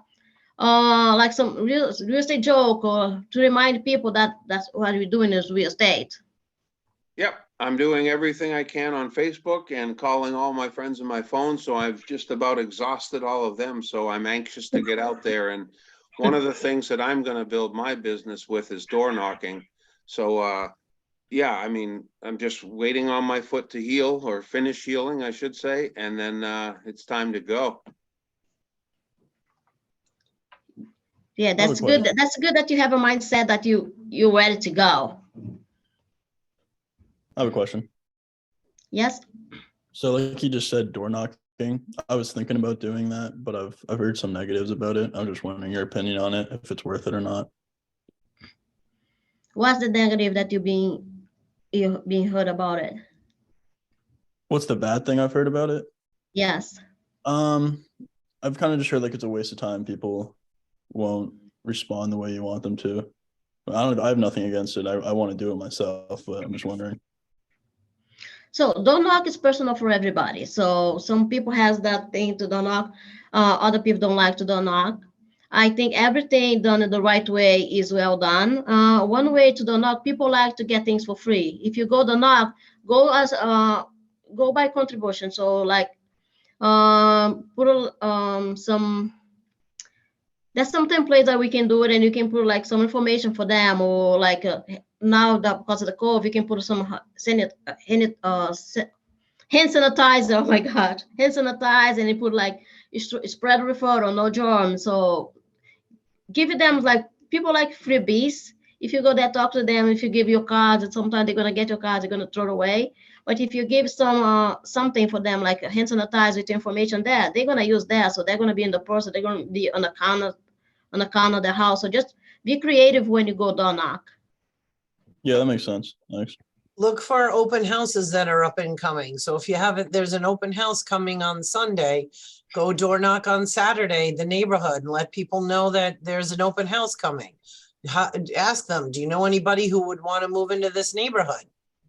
That's another great way to door knock for a reason. Oh. The way my buddy Jim Harvey put it is, if you cold call somebody and all they're hearing is a voice on the other end of the phone, they're way more likely to just hang up on you. But if you knock on the door and they're sitting there looking at you and you're looking at them and you know what you're talking about, you lend yourself to much more validation than you do from like a cold call. So he has great success with it, and I am going to too. Yeah, nice. Like Isabel said, when you practice your scripts, I don't know if you guys do this in your office, but you've got to practice, script practice with your family, your friends. When you know what you're saying and how to say it, you're going to be way more successful than just winging anything. In anything in life, what you just said is correct. Yep. So any more questions in your house? No, so let's move to the next. So we talk about the timelines. Now let's talk about best practice. So the best practice, the way we do to avoid risk. So the way you talk to people, the way you position yourself, the way, even like the way you call people, the times you have to you call them, and the calling, and I'm sorry, and when you call people, exactly. So when you call people, you have to make sure the people is not in the not call list. So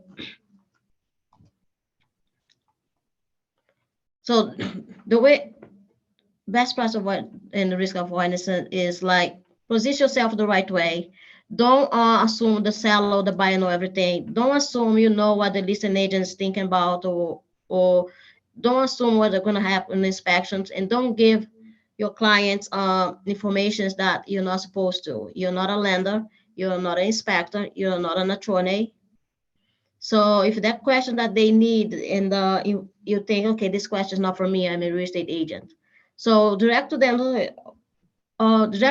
them, look, I think you should contact the attorney. He can explain that. You can contact the inspector and ask them the question.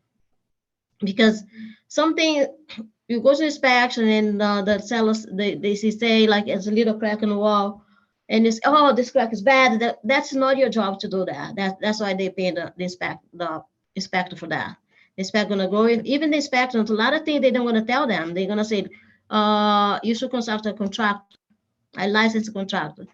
So don't try, like, don't walk and do it the thing that you wasn't supposed to, because you're not being looked for the best interest of your client in the first place, and you're not avoiding the risk. You're creating a risk for yourself, because you're not, and you can even get sued depending on what you say to your client. That's one thing. So if you give them the false information, make sure you know, okay, I'm the real estate agent that are gonna do my part. The seller gonna do, the attorney gonna do their part, and the listing agent's gonna do their part. The lender gonna do the part. Don't try to, I'm sorry, I'm saying the word try. I'm so sorry. I don't like that word. So don't work to impress your clients. Give them information that you are not allowed to. Because you can get in trouble because on that, and we all can get in trouble there. So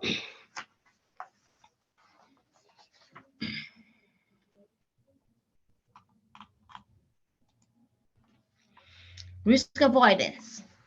Communicate clearly and often with everyone involved in the transactions. Set expectations up front. Maintain your professionalism throughout. So if one person not being professional, be professional. As I say, be professional. Don't explain things that doesn't belong to you to explain it. Don't be an attorney. Don't be a tax assessor. Don't be. If sometimes the seller gonna ask how much are gonna pay in taxes. We know if they normally if they are out of state, it's 6%. So I think that's 6%, no, 6% in state. But that's something that we don't know. That's no question for us to answer. That's the question they're gonna ask for the accounting when they do their taxes. And they also gonna ask the attorney when they write when in the closing table, they can ask the attorney too. The attorney can give them the more accurate information than you can. Because if you tell them, oh, you're gonna have a hold out for 15%. You get to the attorney's office, they say, oh, you're gonna hold out 30%. Then they say, oh, but my agent says it's only 15, why now it's been 30?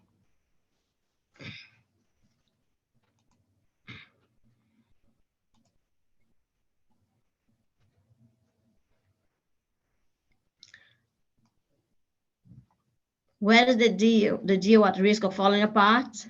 What is the best practice to keep the deal alive? So we already talked about what is the deal can fall apart. We already talked about the best way to keep the deal alive. So we need to be professional. Always act in your client's best interest, even if it seems conflict to your own interest. So I know when we close it, most of the time, we there to get our commission. But remember that transaction is not about your commission. Even if you're there to do, you're there to work for the buyer. Even for that, you have to compromise your commission a little bit. And another thing, you don't decide when you have to have some. If you have to do anything with the commission to help the deal go through, you need to contact your office, because the agreement that you made to the buyers and the seller is not between you and the buyer and the seller. It's about your office, the buyer and the seller. So everything you communicate to your office.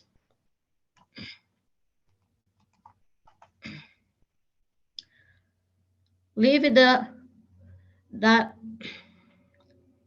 This is hard to say. Live for the Y4C2Ts. Yes, this number. I just put them in the chat. Oh, you did? Oh, okay, thank you. So why? Win-win or no deal? Integrity, do the right things. Consumers always come first. Your clients always come first, no matter what. And if you represent the buyers, the seller always comes first. You represent the seller. If you represent the buyer always comes first. You represent the seller always comes first. If you remember that, committed to all things. If you say something, you're gonna do it, do it. Communication, see first to understand. Don't make a conclusion the thing that you haven't seen, you don't know what happened. Make sure you understand what you're seeing. So see first, understand. Don't make conclusion thing that you think gonna happen. Creativity, ideas before results. Teamwork, together everyone active more. And during the transaction is a teamwork between you, the listing agents, the buyer, the seller, the attorney, the inspector, the appraiser. They all in your teamwork. So the appraiser in the teamwork, but they are not. If you're the seller, they are not work for you. They work for the buyer. So don't ask seller the appraiser things that you're not supposed to, and they cannot tell you. So we're gonna put them in a.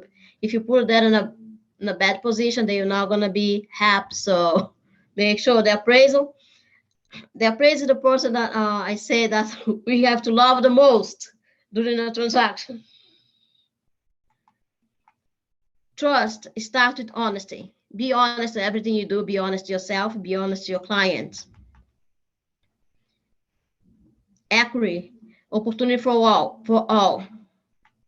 So everybody, no matter who they are, we have the chance to work with you if they can and do the best for all your clients, no matter who they are and what they believe. So they believe you're there to do the best for them. Success, results through people. So yeah, results through people.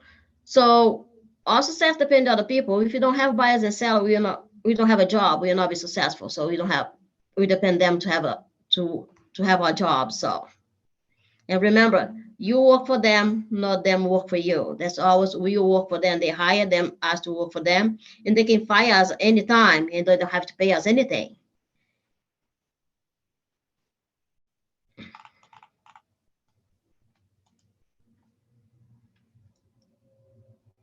Any question? Any comments? Good comments, okay?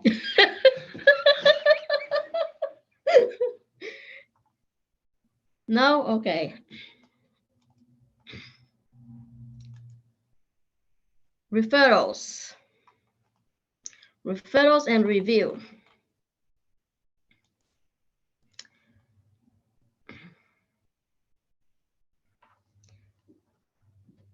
Take advantage of all opportunity when you do the deal. So you got to the closing table.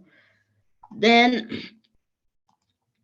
you can repeat the business because the client 5 years from now, they want to buy or sell again. They probably has a friends that they want to buy. So, and you also can get the client's review. So the client's review, normally I got a site to the client's review. I also a lot of people go to Zillow, and I also get a lot of reviews I put reviews to Zillow. So, because if you have the 5-star review in Zillow, people are going to be most likely to contact you. So just ask for reviews when you do a closing. Ask for reviews always. So where are you having them do the reviews? Like if you ask for a review and they're giving you a good review, where do you have them put it? Hey, right now I use Google reviews, so you have to create an account on Google and do reviews to Google. And I also do all the time I do a sale. I have a Zillow account, and I send a review through Zillow. So because I wanted them to review me through Zillow, because believe it you want it or not, a lot of people go to Zillow to look for houses. And sometimes it's good that they go to Zillow to look for houses, because everything they look in Zillow, they call you, everything is sold or is pending. So they get frustrated. So then they're going to contact you after. So, but I do put my reviews through Zillow too.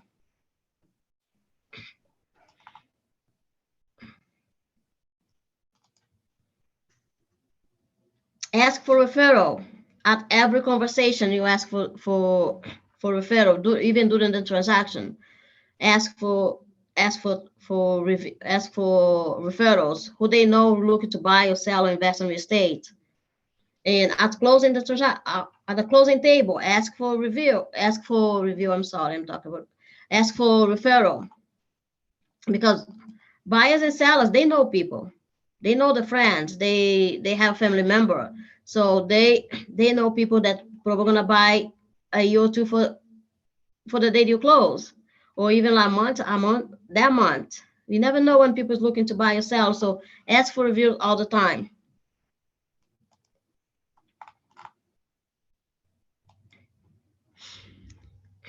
Future opportunity, repeat referral review. So again, take advantage of our opportunity.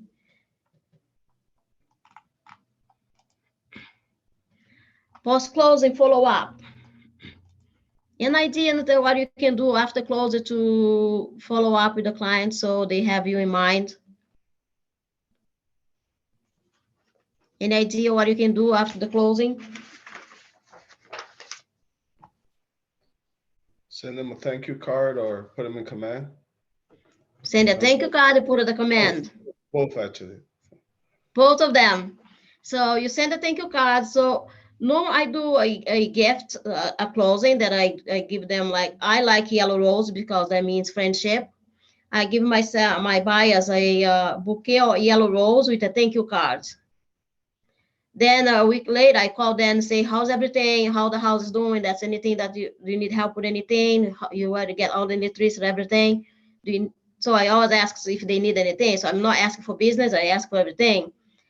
Then at the end of the conversation, I ask them, who do you know to look to buy, sell, or invest in real estate that I can help? If you have any friends, let me know that I can help. And most of them say, I will. And I have, because I got referral every year, got referral for past clients.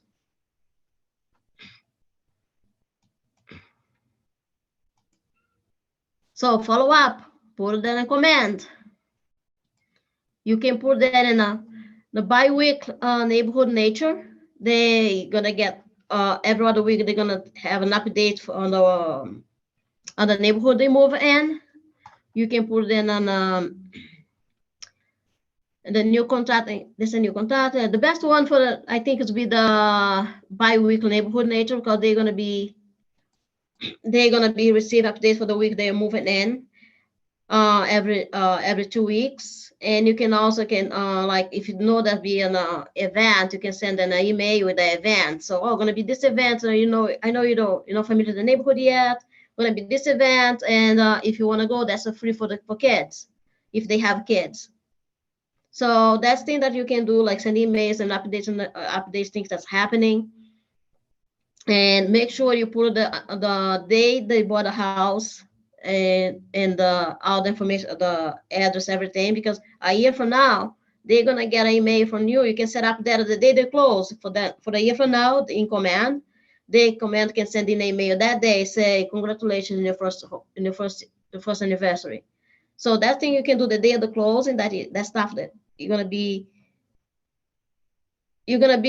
getting, like, they're gonna be on top of their mind, and you're not gonna be doing anything, because the day that you close, you can sit down there when you put everything over your transaction command, and we can put that in a bi-weekly nature. You can put that in a home anniversary. If you know the birthday, you can put that in a birthday. Then they're gonna be receiving all those email or text messages that you haven't even have to do anything for. They're just going to be there getting, and they're going to contact you when they have a client, so they're going to be on top of the mind. So I'll say put them in a bi-week. We say put them in a bi-weekly campaign, because a week's 2 weeks is 15 days. They take to forget us, they take 11 days. So if they remember that every other week that you're there. So when something comes, when somebody want to buy, you're going to be on top of the mind of them. So they're going to be remembering you. So if you just did the close, okay, that finish the transaction, move to the next one. But move to the next one, but don't forget the one you just did, because that client's going to give you more clients. So follow up is very important. Do those smart plans expire, or they just continue going constantly? You set a time. That depends how you set up on command. So you need to ask if you have a command, a tech person to do commands in your office, just go sit them to have a talk to them, to ask them to explain about the campaign. So to help you, and that's some videos too. Like I think Kim already put on a Command 66 training on YouTube. I think she already put in the chat one of those videos, so you can go and check. In Command 2, so if you go in the right corner of the command, that's a command video library. You can find all those video library for command there too.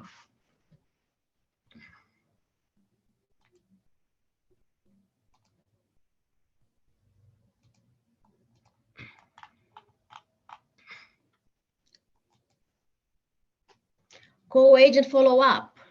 So sometimes we don't even think about it, follow-up with our co-agents, all right? The agents we did deal with. So we can follow up just to tell them, oh, thank you for the deal. That was very helpful. We can talk to them about that. And we can also recruit them. Let's grow your online, all right? Let's grow your profit share. So during the transaction, sometimes you can learn a lot by an agent. Know, are they happy with the broker? How they talk about the broker? Are they getting training? So that's a way that you invite them for training in your office. You invite them, like if you have we have something called lunch and learn. So invite them for lunch and learn. So show them what Keller Williams has to offer. Let's grow your profit share. There's opportunity everywhere. We just have to look for them.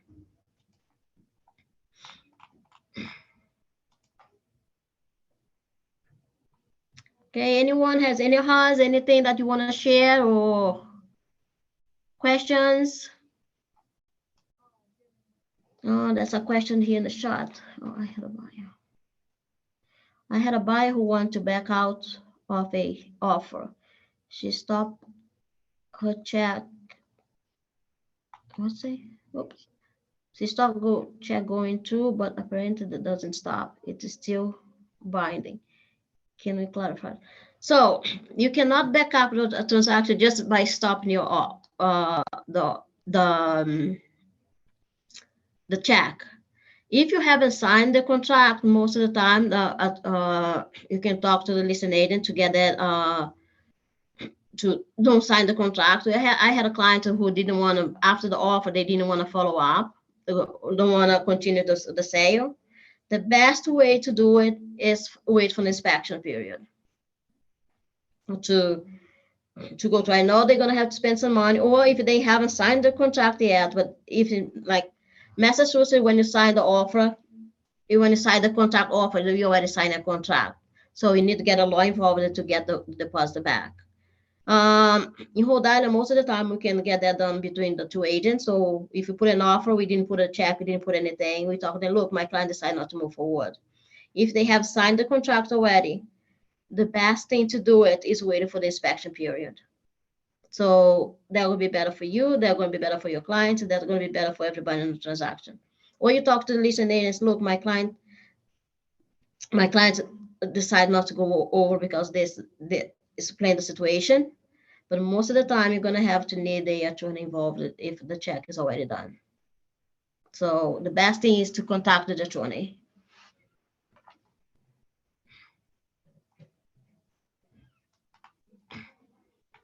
That was the only questions.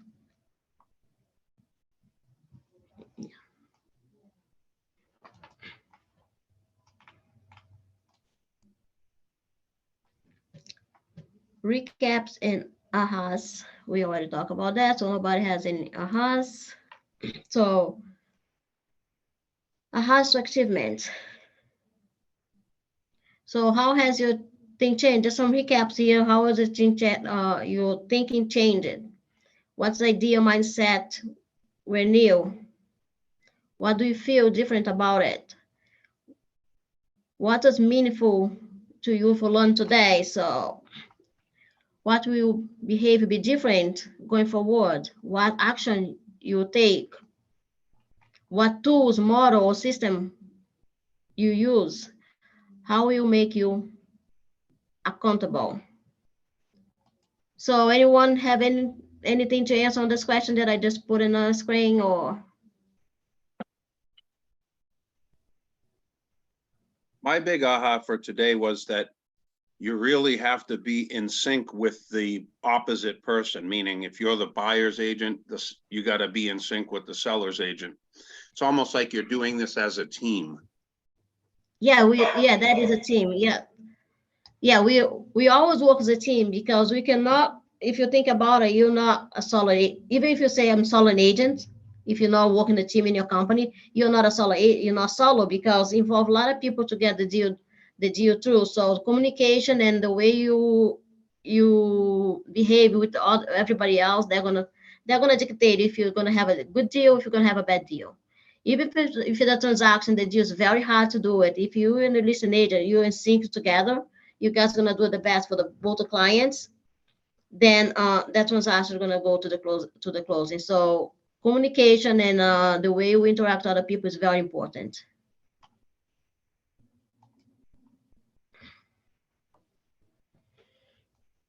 And make sure that if you're not using the command yet, make sure you use command because they're gonna help you so much in your business. I didn't use command for a long time, so when I started, that's a big change. Like you see people communicating to you, coming back to you, stuff that you put it there today. Next month, people are still gonna receive. It depends how long you put the campaign. Normally have a 36 thoughts, 8 thoughts. So check the campaign that's right for your contact and send it over because you have the system working for you. So, and you don't have to pay anything extra for. So take advantage of command, learn command, put your contacts there and go build your business through command because you can, if you do that, you're going to be successful. So system, let's talk a little bit about the system that we have set up for us that make our business better. This is the daily success system. Before I used to call, I think we used to call that the daily 4. I think it was the daily 4. I think that was what it was called before. I don't remember. Now it's the daily success list. Have 10 conversations a day. Add 10 contacts to your database every day. So to command. Send 10 written notices to clients. Because when you send something handwritten for a client, they are 99% more to open that than you send something like automatic, like just like right now I even have like some system that send automatic. It looks like it was a written note cards. Like people was talking ago about the golden ladder that you write by hands. Send things even if you buy like a postcard to send it, put an envelope, handwrite the address in the address and send it over. 1051 social media engagement. Like 10 posts. Write 5 comments in a post and share 1 social media. So, but do something meaningful. Just look any post that you want. Oh, I'm gonna like this one. Look at the one that you really like. So, and like them posts of your friends, because when you like posts on your friends, their friends are gonna see that you like it, even if they are not in your friends. So, and when you comment, their friends are gonna also see the comment that you did, and you even know them. But if you put that, if you has anything, say, let's get a name here. Jason Clark, he's on my screen, so let me see. If you put like Jason Clark Realtor, and you go comment to your friends, one of the friends may want to buy. When you see the name Jason Clark Realtor, oh, he's involved with real estate, let's click on his profile to see it. So you're exposing yourself for people that your friends know and you don't know. You just put that in the atmosphere, so thank you. That's gonna happen. Good.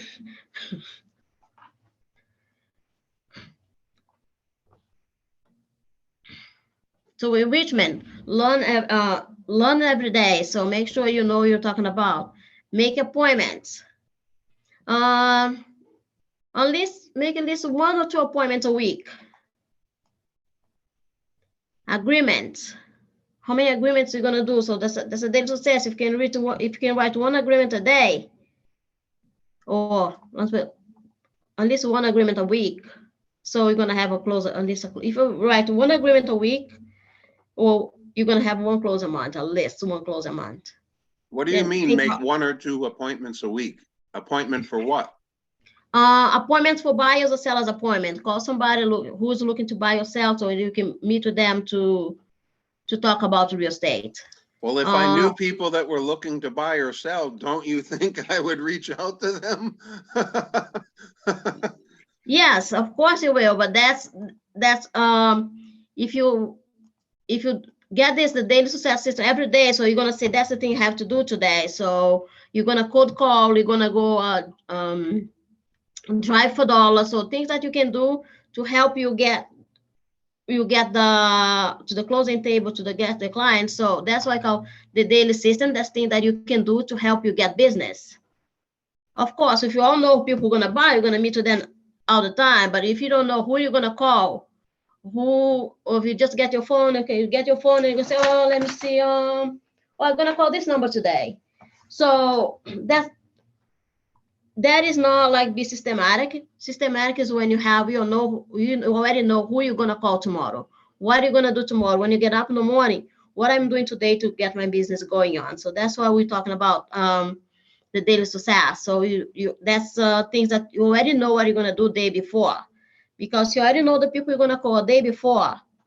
And if you're gonna call 10 people that day, you know the 10 people you call and the 10 conversations you have. This 10 on the top here, this 4 on the top, that's the very important one, because that's the one who's gonna give you the numbers to get an appointment. That's people who are gonna be contacting you. That's not like you're gonna write that, you're gonna do that 1 week and you're gonna expect next week you're gonna get somebody. No, it has to be consistent. It has to be every single day. You have to do this thing every single day. If you put 10 people in a database every single day, it's 50 people a week. If you put that 50 people a week in a campaign and it's scheduled to call them, to contact them, so you're gonna start building your business, and those people may know somebody to give you the contact.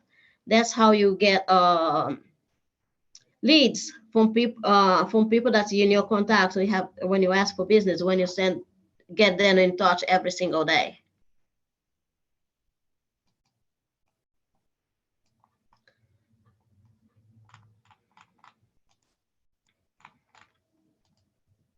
And when you're calling people, do not call list. And the telephone acquisition, do not call, when the daddy say do not call, please do not call those people and do not call list. Make sure you get a permission to call them. That's why when you send them postcard, or when you send them message to Facebook and or message to WhatsApp, when they respond back, they are giving you permission to contact them, because they contact you first, so you have the number, the phone number that they sent to you.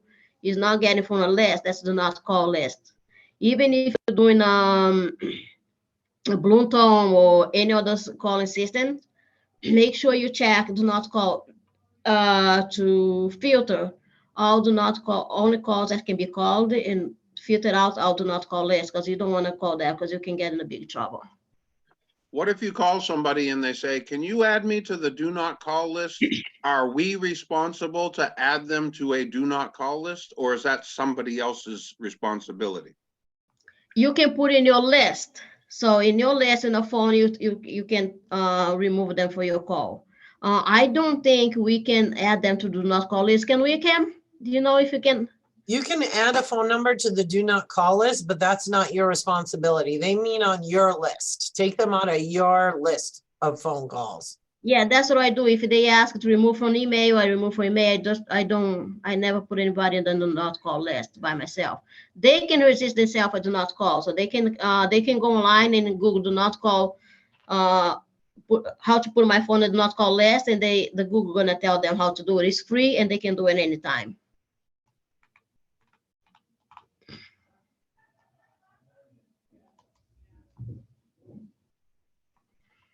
Okay, let's get somebody to read this for me. Who is open to read the text from Gary Keller? Let's see. I do it. engage every conversation in the spirit of contribution, and people are happy to be in relationship with me. So this is not a quote, but we can do this as a daily affirmation.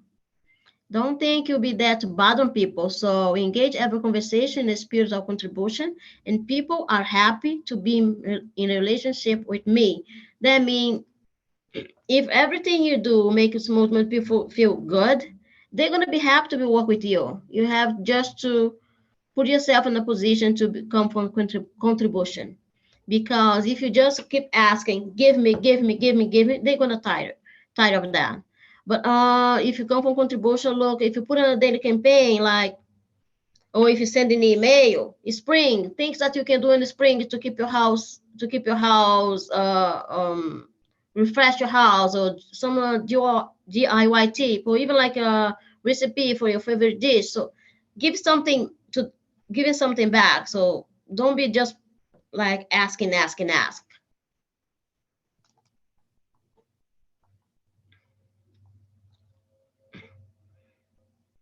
And when you call people, when you call people, just call them and ask how they are doing, how the family are doing. And just go, oh, I'm just going, I'm a real estate agent, just call to see if you know anybody who buy and sell real estate. Just call them and say, hi, I'm just calling to see how you're doing. And we haven't talked to you for a while. How's the family doing? How's everybody doing? And they know, if they know your agent or not, or if you're calling them because they already know you, people on your phone, they're gonna ask how business is. Then you talk about real estate, but let them conversation come natural. Don't force that conversation when you call people to check on them. Because when you call to check on them, they're gonna feel good because you call it to them to see how they are doing, not just as a sales agent or a salesperson.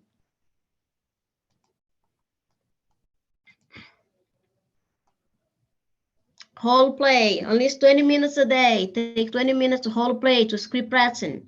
Even in front of the mirror, if you have nobody to script to you, get your script, go in front of the mirror, whole play. Like if you have to meet with a client, I always talk to my mirror when I have to meet with a new buyer. No matter, even everything I do, I whole play before. In front of the mirror, I walk in the house reading. Sometimes my kids are, Mom, what's happening? I tell them I'm having a meeting with myself, because as a real estate agent, you're gonna have a lot of meetings with yourself every single day. So just whole play everything you're going, especially when you go meet to the clients for the first time, and just don't go there and meet to them. Google the house that you show, and if they're listing agents, if you're a seller, go to. Don't only Google the house, but go to MLS, is the house in MLS, or go to the public record, check out the house. Look for their name on Facebook. Everybody's on Facebook. See what you can learn about them. So I check everybody that I go to a meeting with. I check in the Facebook, because most people has Facebook. If I can find them on Facebook, I look the property they are looking for. If I'm gonna meet the buyer the first time in a property, I want to know everything I can about that property before I go there. Even the neighborhood, because they're gonna ask, oh, do you know anything about this neighborhood? That's a park, that is a train station close. That's thing that you should know to tell them about it.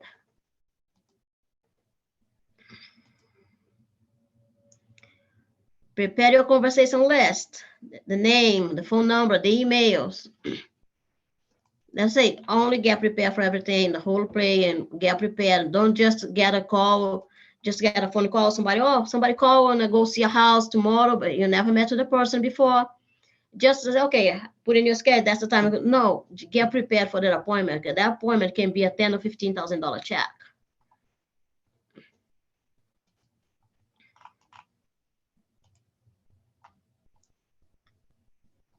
Lead generation conversations. Take about 30 to 45 minutes a day to lead generate, because that's how you're going to get clients. The first job of a real estate agent is lead generation. Only real estate agent lead generation, the lenders lead generation, the church, the doctors, everybody depends on the public to get business. So we all have to lead generate. So take about 30 to 45 minutes every day to work in your business.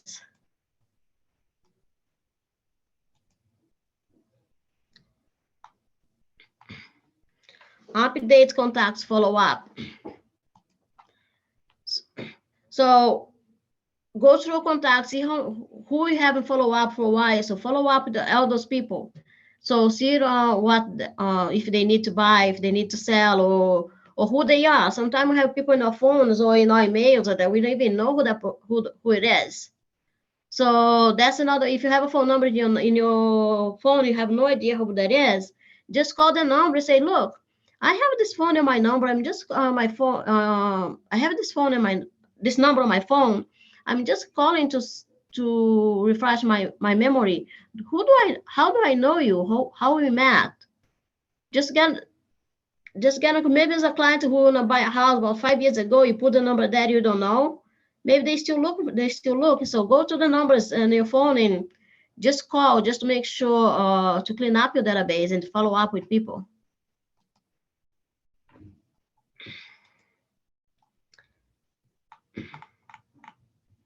Celebrate success.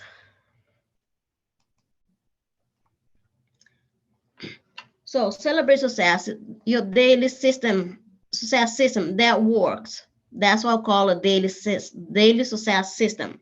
10 conversations a day, 10 contacts a day, add to database. And when you add those contacts to database, just send them an email that day, like something, not asking for business, but just like a recipe. Oh, here's a recipe for you that's a daily recipe for you. So just something for them to get email from you. Then written notes a day. So make sure you get your 10 written notes to send it out. Maybe you don't have time to do during the day because you're busy working. So when you take your time, like to sit down, you have the favorite TV show that you like to watch, put this card next to you and use that time to write down the cards. You can watch your show and write the cards at the same time. Isabel, what state do you work out of? Rhode Island and Mass. Rhode Island and Mass? Yes. And I'm assuming you can speak more than the English language? Yes, I also speak Portuguese and Spanish.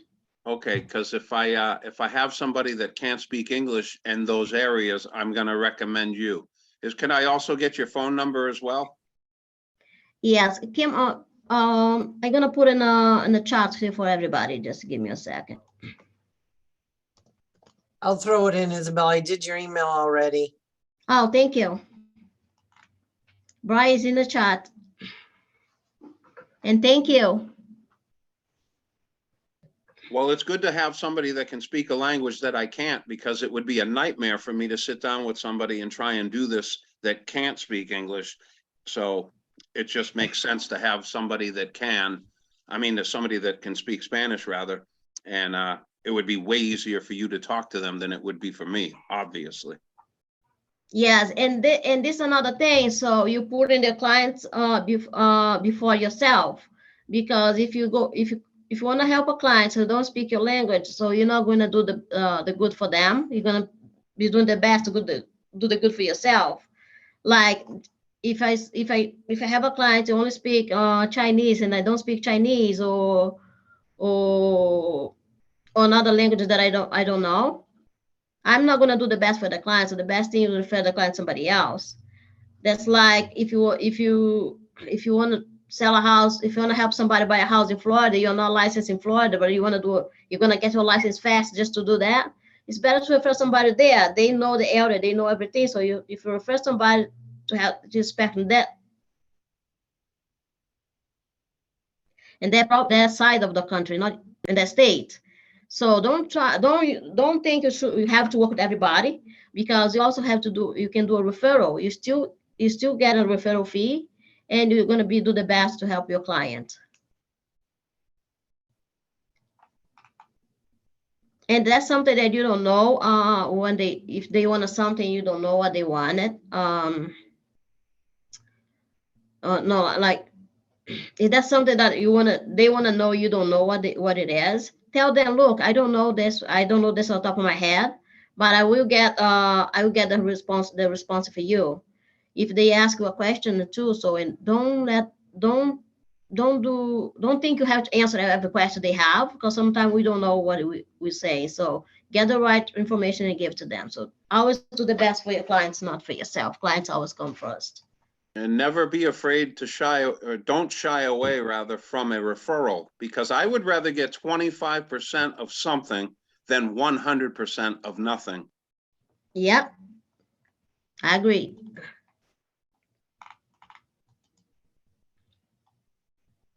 Once again, get help with Command and go to Connect. Connect has a lot of videos that can help you learn Command.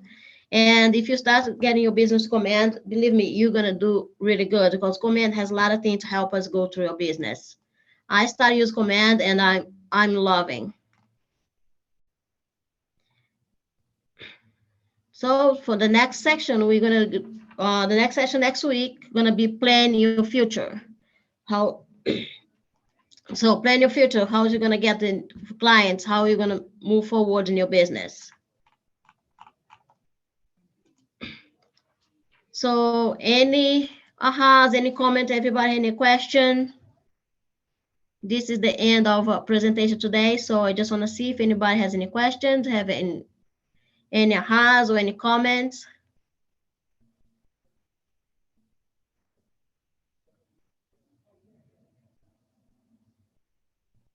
Okay, so then thank you everybody for being here, for staying here for this couple hours with me.